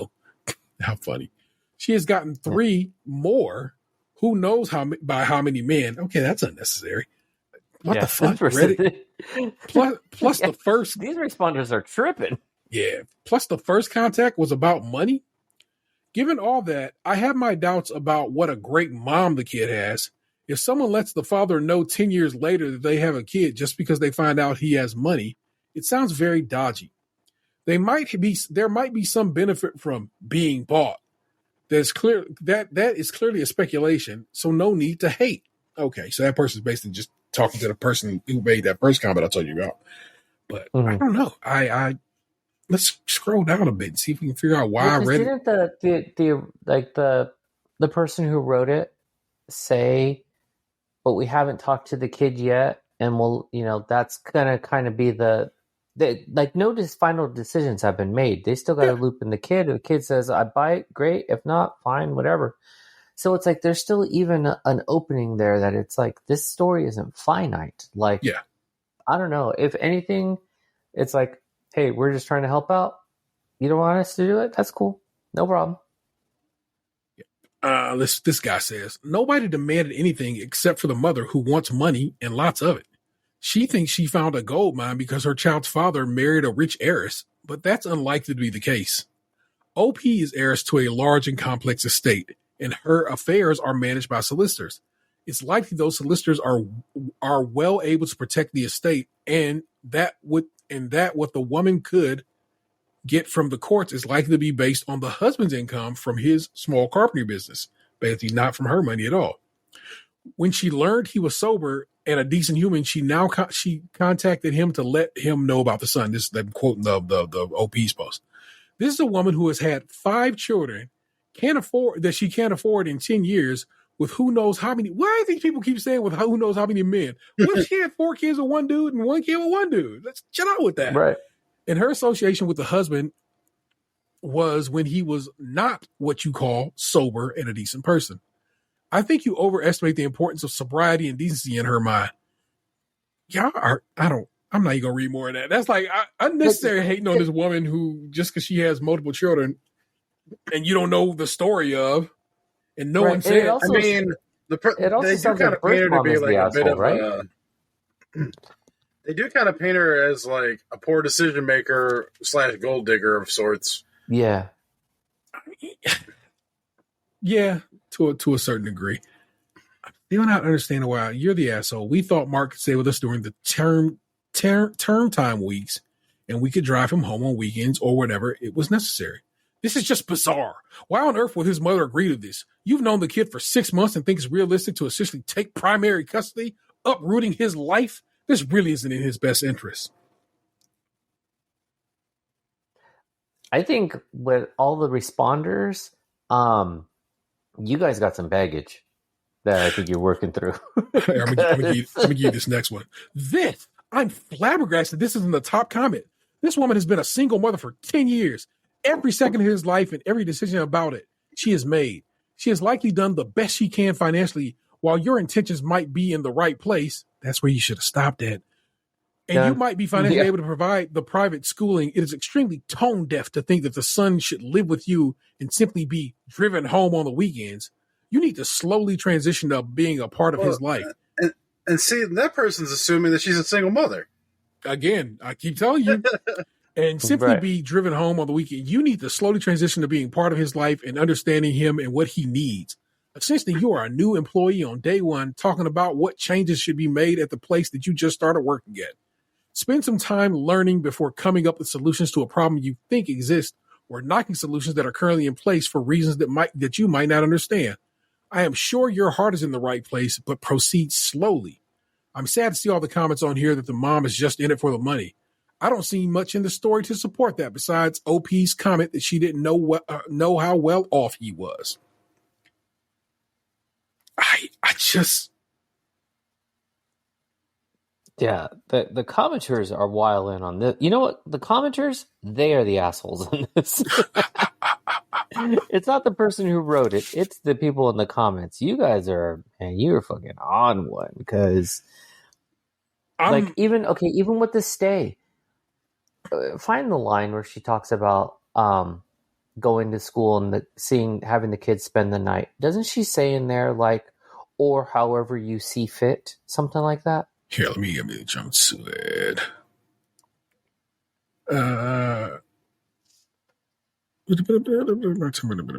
Okay.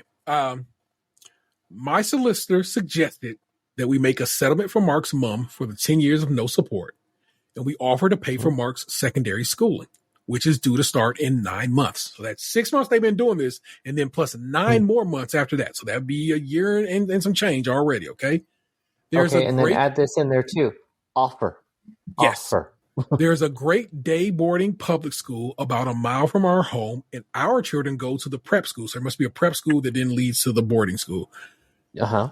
We thought Mark could stay with us during the term time weeks, and we could drive him home on weekends or whenever it was necessary. We haven't discussed this with Mark, but we have discussed it with the school, so they are aware of what's going on, that this might be happening.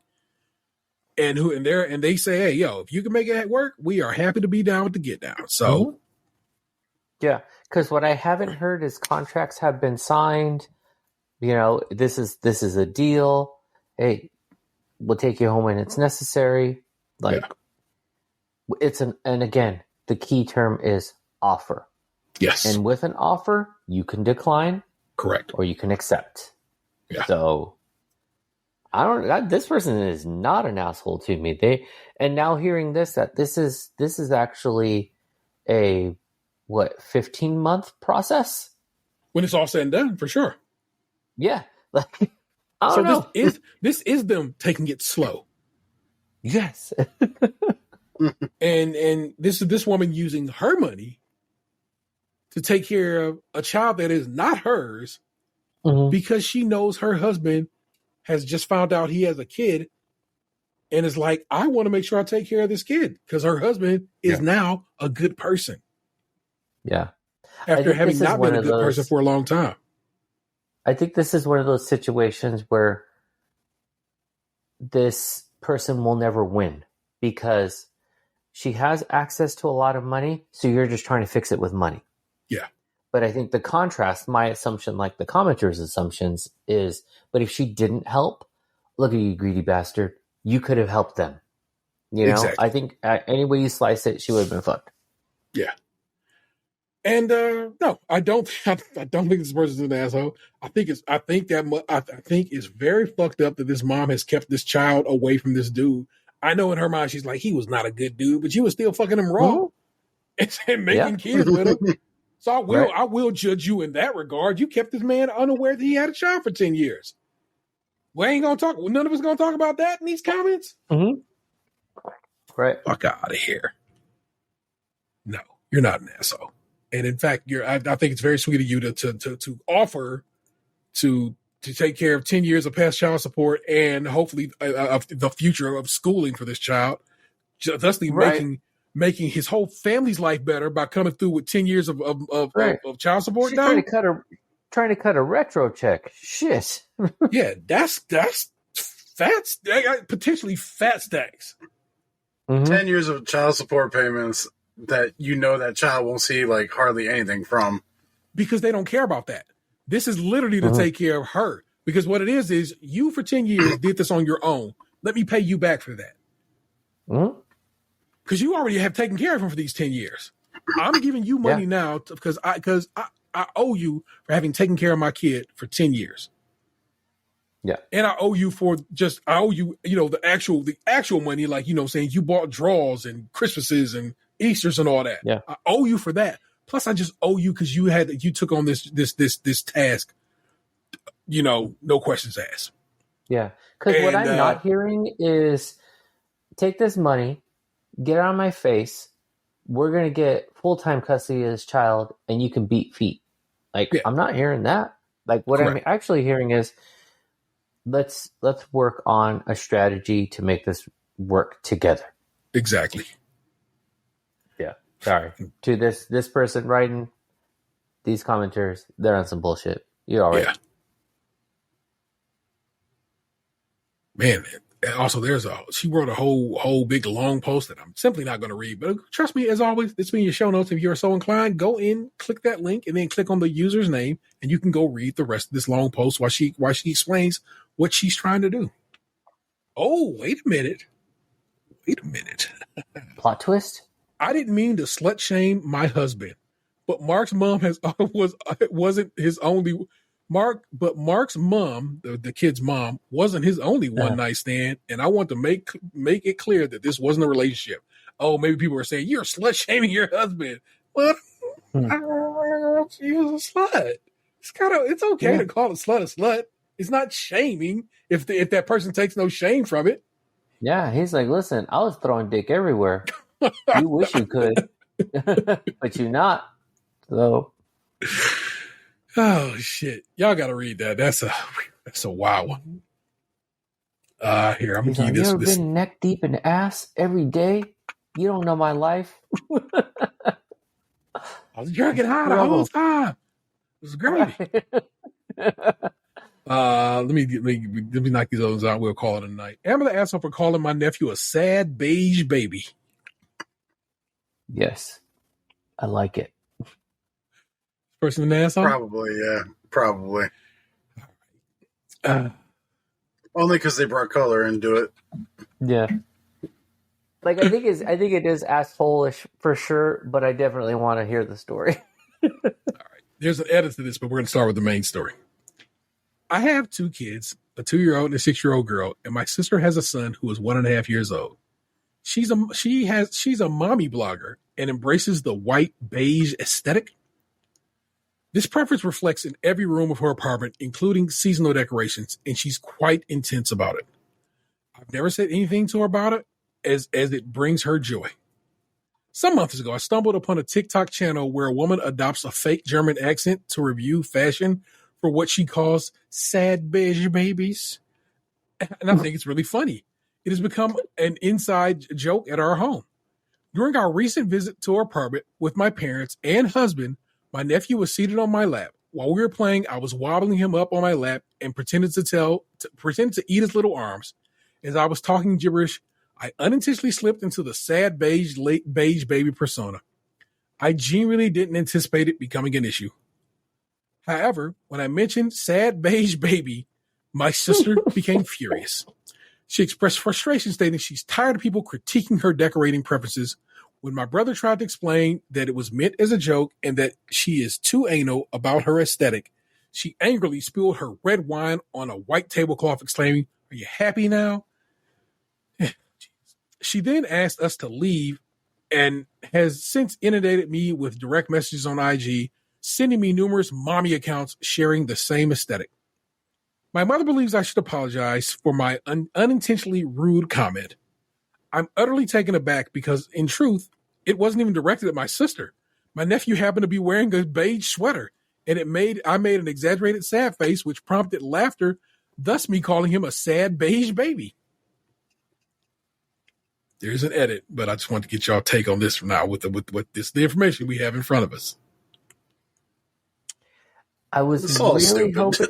I like the story. I was really hoping that it was going to be like this interracial couple's baby, and that's what that's literally what I was thinking. I was like, oh shit, this is very disappointing. Yeah, you and your fucking sad beige baby, get the fuck out of my house, But in this scenario, it's like people do say like weird shit to babies when they're doing the little baby voices and stuff. Exactly. And it's like, oh, so.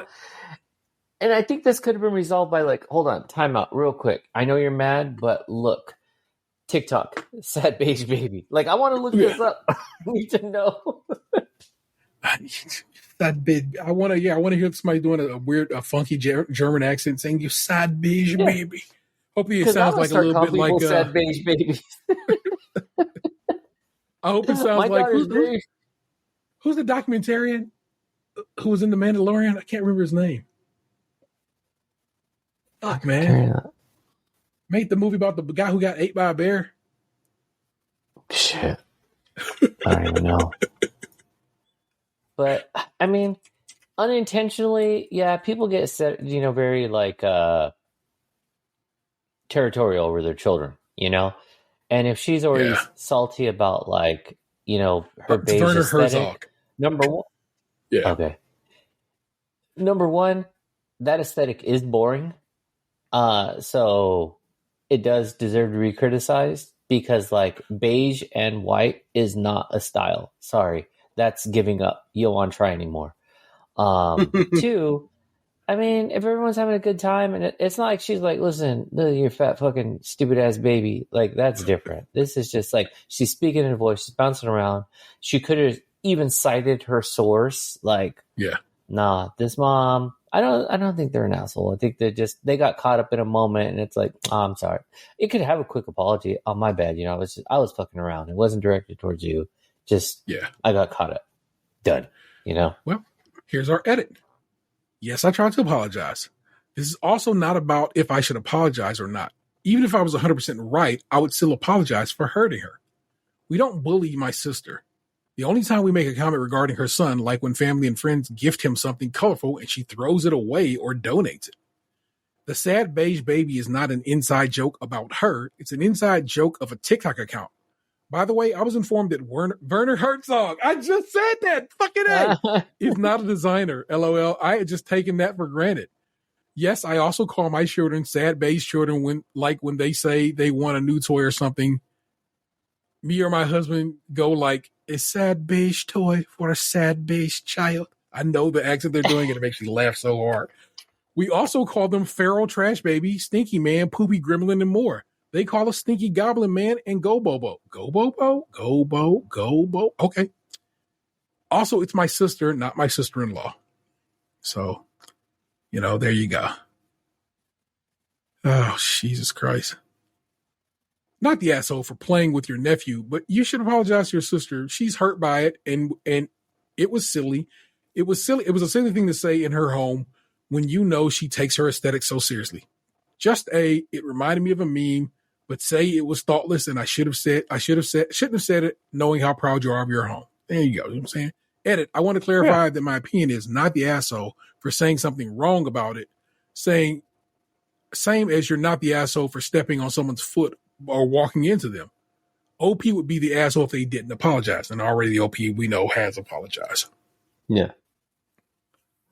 So, no, this person's not an asshole. I think the stepping on the foot comparison is good. It's like, yeah, it's fucked up or it's dumb, but it's not intentionally hurtful. And I think like being an asshole sometimes really is just like being blind to like the intentional shit you might be doing. Yeah. Intentionality matters, people. And if this wasn't on point, on purpose, then I don't think it should be considered like that. And I don't think you're an asshole because, again, I'm going to start calling people sad beige baby. So you actually taught me something. You just put me on the game. Right, exactly. Last one. Am I the asshole? One of our pugs is go call him up and call him sad beige baby. Yeah, because she's a fun pug. I'm when I go inside the house and I'm like, oh, look at you little sad baby. Little baby. Am I the asshole for not telling the nurse at my niece's school about my profession? No. Yes. What the fuck does the nurse need to know about your profession? Let's ride out. Lies by omission is a sin of the soul. Got to be transparent in the community. I, 29 female, was supposed to pick up my niece, Sophie, 7 female, from elementary school and spend a day with her. It was all mentioned before to the school, and I picked her up a few times before. Sophie was running toward me, but unfortunately she tripped and fell down. Her knee was bruised, and she started crying like crazy. I took her to the nurse's office immediately. The nurse was in her early 20s and helped Sophie with cleaning up her wound and dressing. I tell my niece a lot about my line of work, so she asked if she was going to need stitches. If so, how many and what kind, etc. The nurse was impressed.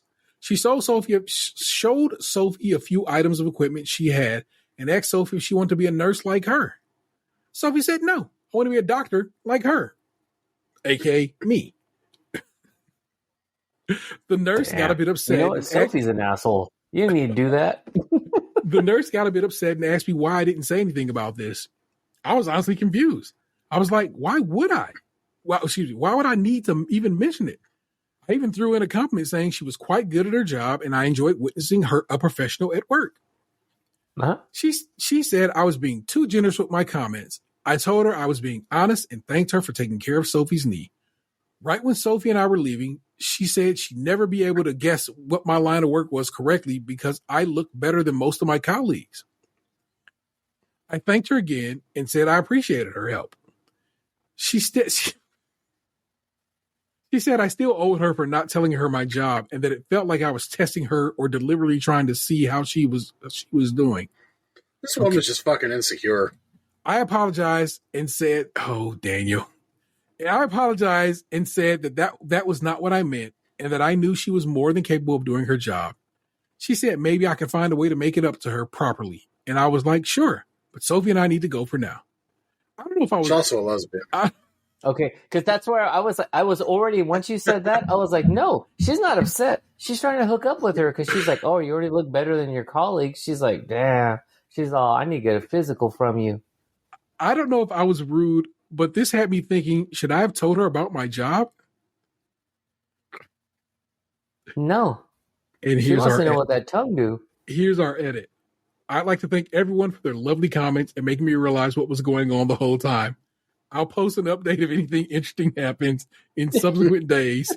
Thanks again. The nurse was flirting, and yes. The doctor was blind to it. Yeah. And that's hilarious. And everybody in the things, LOL, she's flirting hard and you're oblivious.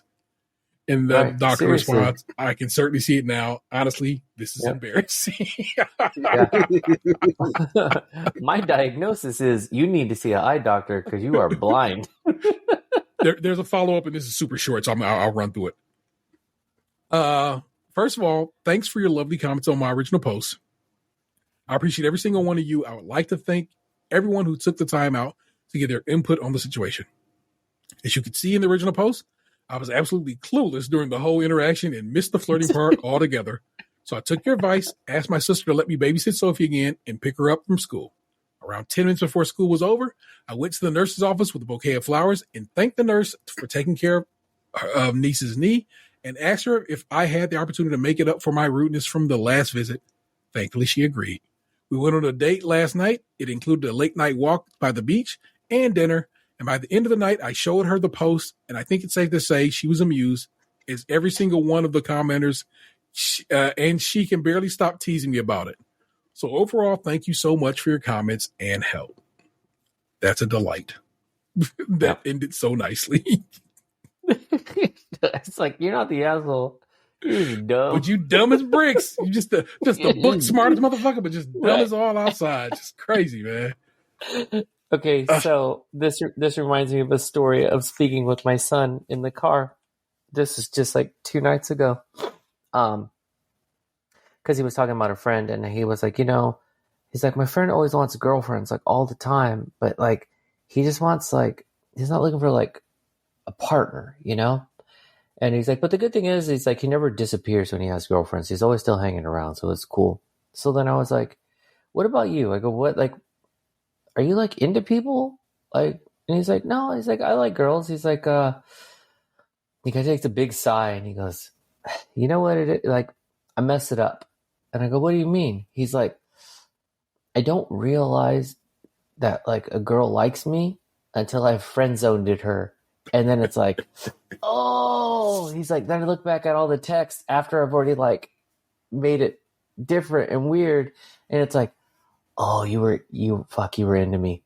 Damn, I didn't see that. I was like, does this happen a lot? Like 3 times. I was like, oh, fuck. So he was like, so I got to work on that. Because he's like, I don't know if they like me or not. Like, I'm not sure. He's like, I'm not looking for a girlfriend. I'm not like in that place right now. He's like, but yeah. He's like, he's like, girls will call me, they'll text me. He's like, and then I'm not thinking about it. I'm thinking about them like friends, and I fuck it up.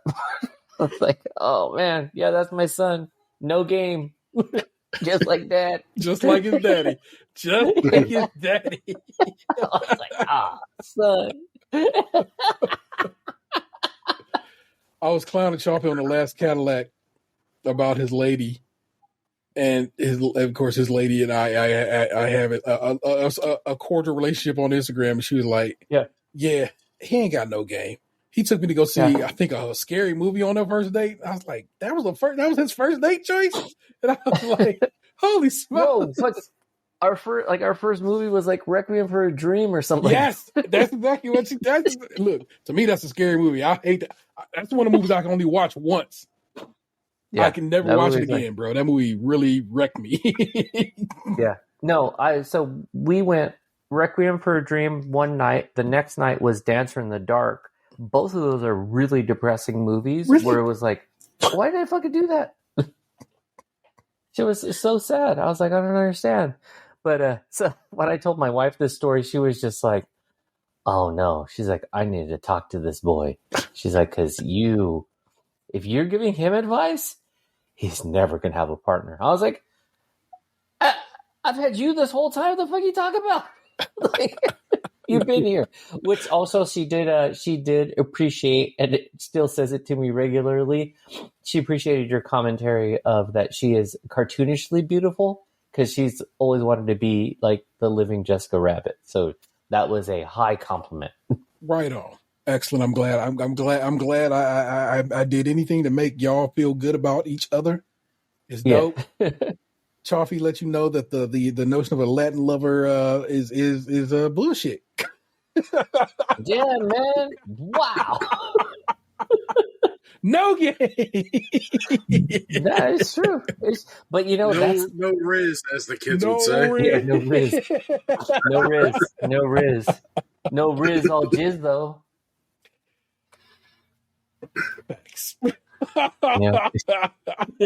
Someone has to get that magical force metachlorians. Yeah, exactly. But but that is the game. The game is no game. You know? I mean, it worked. Y'all been having them here for a very long while. Okay, I mean, hey, so that's what's up. I gotta respect it. Yeah, but my poor son, though, man, he's gonna be a single man for a minute. Nah, he'll find his path. It's gonna be he's gonna end up finding a strong woman who will just be like, do you not understand what's happening here? Oh shit, you're like, okay, yeah, we good. Let's go. Yeah, that's what it'll end up being. It was a little bit of a proud moment though, because then he said, also part of the reason he said that he's like not really like super interested. He's like, I still haven't figured myself out. And I said, well, that's gonna be a long time. And he's like, but like, I know I'm not all the way okay, so I don't think I can be okay for somebody else. He's like, I don't think that's fair to them. And I was like, okay. He's like, plus I'm looking for like, he's like, I want someone who's going to be like my friend and someone who's going to be like interested in things and like a really good partner for me. Yeah. He's like, my friends just have like dumb girlfriends and they just talk shit about them all the time. He's like, that's not really what I'm looking for. So I was like, okay, you're looking for a mature relationship. You're not going to find it in your sophomore year, but of high school. Of high school. In fact, I don't even know if he should be looking for that in his in high school. This is the time to have just dumb girlfriends. Well, that's what my wife said. She goes, I know. She's like, yes, she's like, I'm setting back women a fucking 100 years right now. She's like, but he needs to date some dumbass girls. Yeah. Just to learn how to like talk to people, quick relationships just to figure things out. She's like, yeah, I know that's not what women are for, but like you got to learn relationships before you get into the deeper relationship. I don't know. He'll walk his walk and it'll be fine. Yeah, he'll get there when he gets there. Especially when this rap think period about it, man. Just like just a couple of years ago, you was like, my son is wilding and on some nonsense and on this. And now he's just he's matured so quickly. Yeah, he has been finding himself. He's still wilding. Don't forget, still wilding. Oh no, don't. Hey, I know, but it's not. No, but he's grown in a lot of ways. Yeah, and I respect it and I love it for him, man. That's so dope, bro. Yeah, that's what I'm like. I know he'll get there when he gets there, and that's kind of always been my thing. Is like, I give him as much knowledge as he can. Same for my daughter. I give them everything I can, in the hope that they will have digested it. For sure. Yeah. It's easy, people. In the realm of entertainment. One thing I watched the Great American Baking Show 2023 holiday special, which we reviewed and recapped on Crunchy today. It's pretty fun. They got a new host. They kept Zach Cherry, but got rid of Ellie Kemper. So that was fun. It's a good time to be watching. I am put it directly in my veins, still playing Monopoly Go. My man Craig hit me up today and said, I'm playing Monopoly Go now because of y'all.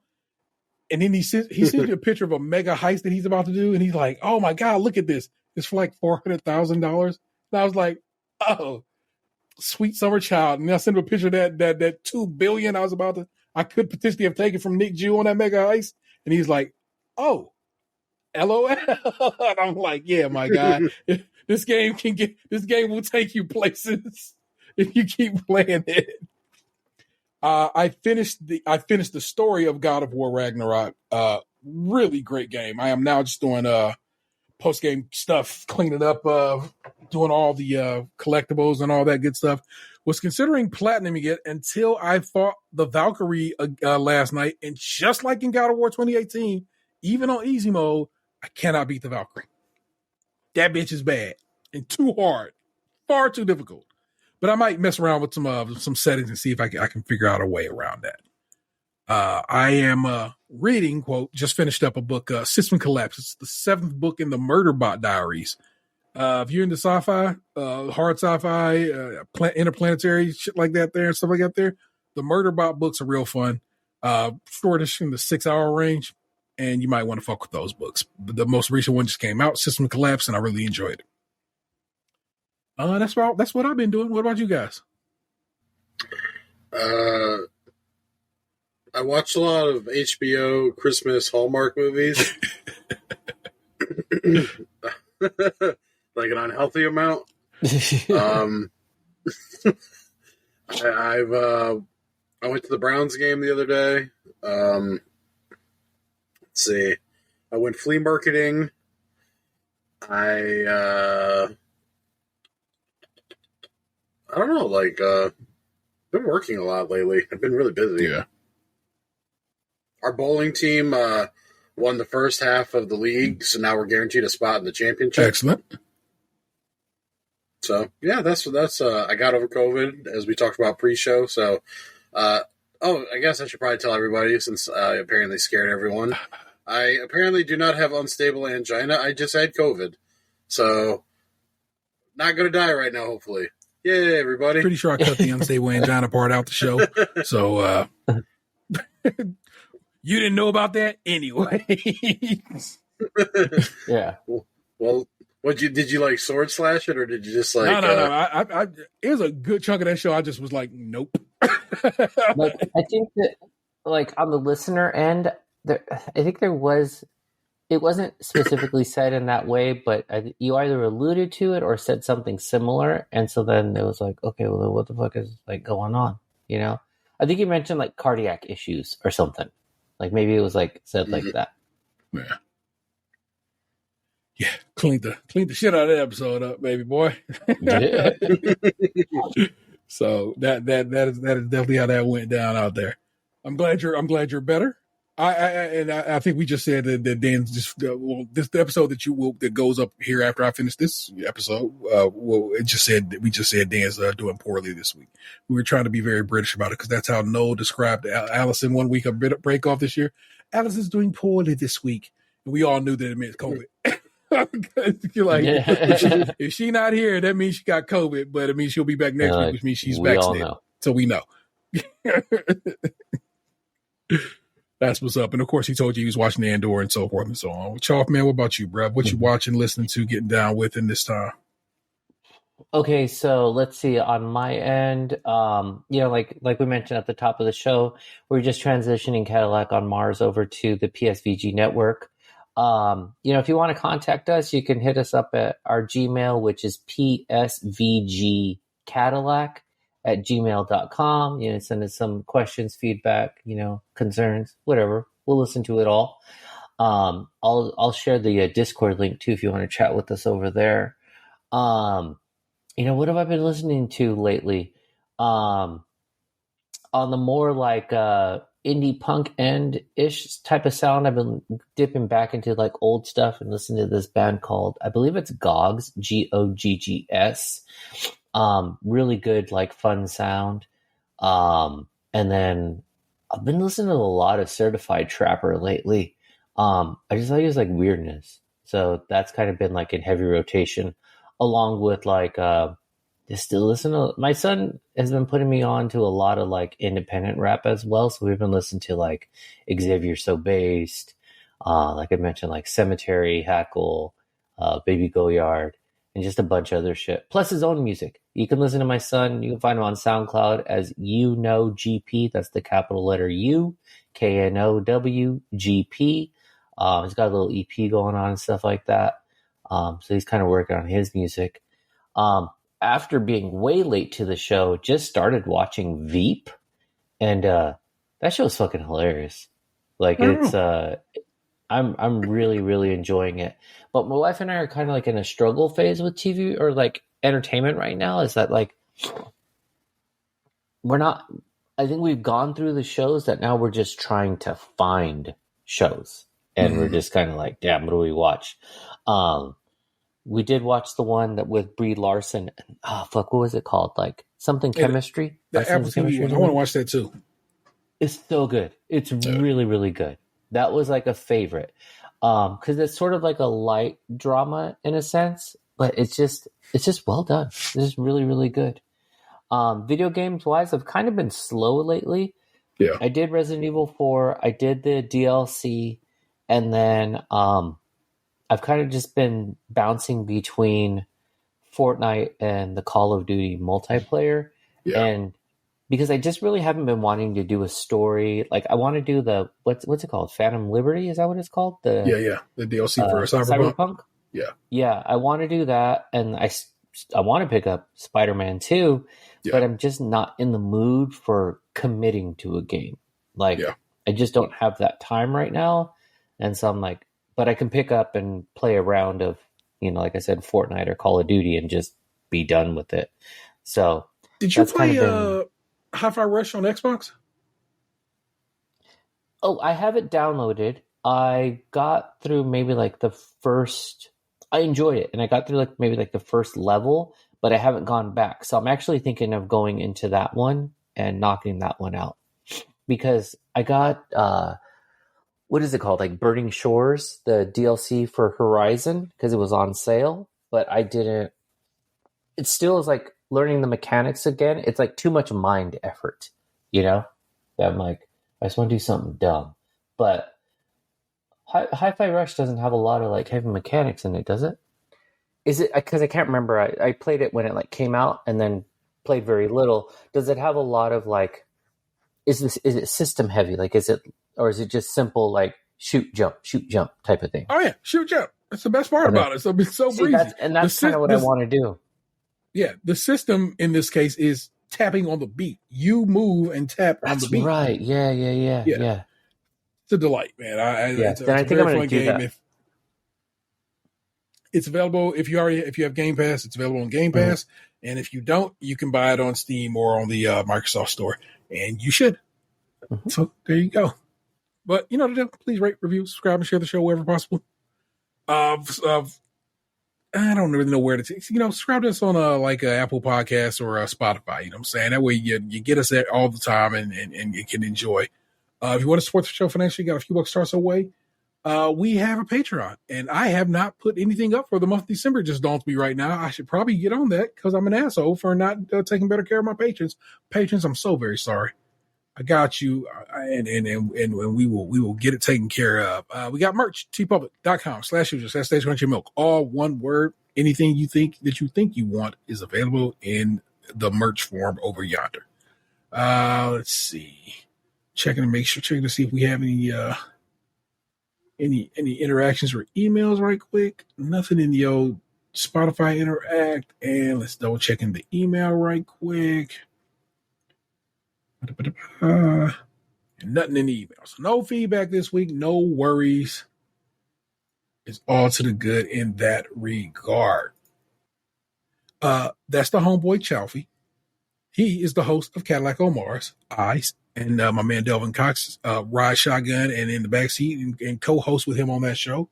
We are members of the PSVG Network of Shows, and that's hot in the streets. And you should know that. And what's our email address again? psvgcadillac@gmail.com. If you need to reach out to the caddy side of the business. So if you want to get down with us over here, it's podcast at stagecrunchymilk.com. Crunchy, of course, being spelled with a K. We got a phone number, 216-264-6311. That's 216-264-6311. We'd certainly love to hear from you. Feel free to give us a call, text us, whatever you want to do. We would enjoy hearing from you in that regard. Mr. Man is the 216's on Tatum. He'll be back. He should be back next week, or when next we record, and that will not be next week, as you know. When next we record will be Thursday, January something. January the 4th. May the 4th be with us. May the 4th be with you. That's my homeboy Lunchbox 2099. I am falling asleep. I know. Sorry, got late in the game. Didn't mean to go this far. I am the Internet Terror 713. You've just been podcast 2, and I know you loved it. We will catch you next time. Thanks for getting down with the Get Down. Peace. Oh, I guess Merry Christmas and Happy New Year. That's what's up. You filthy animals. Thanks, Chaufie. What happened to your ass? It used to be beautiful.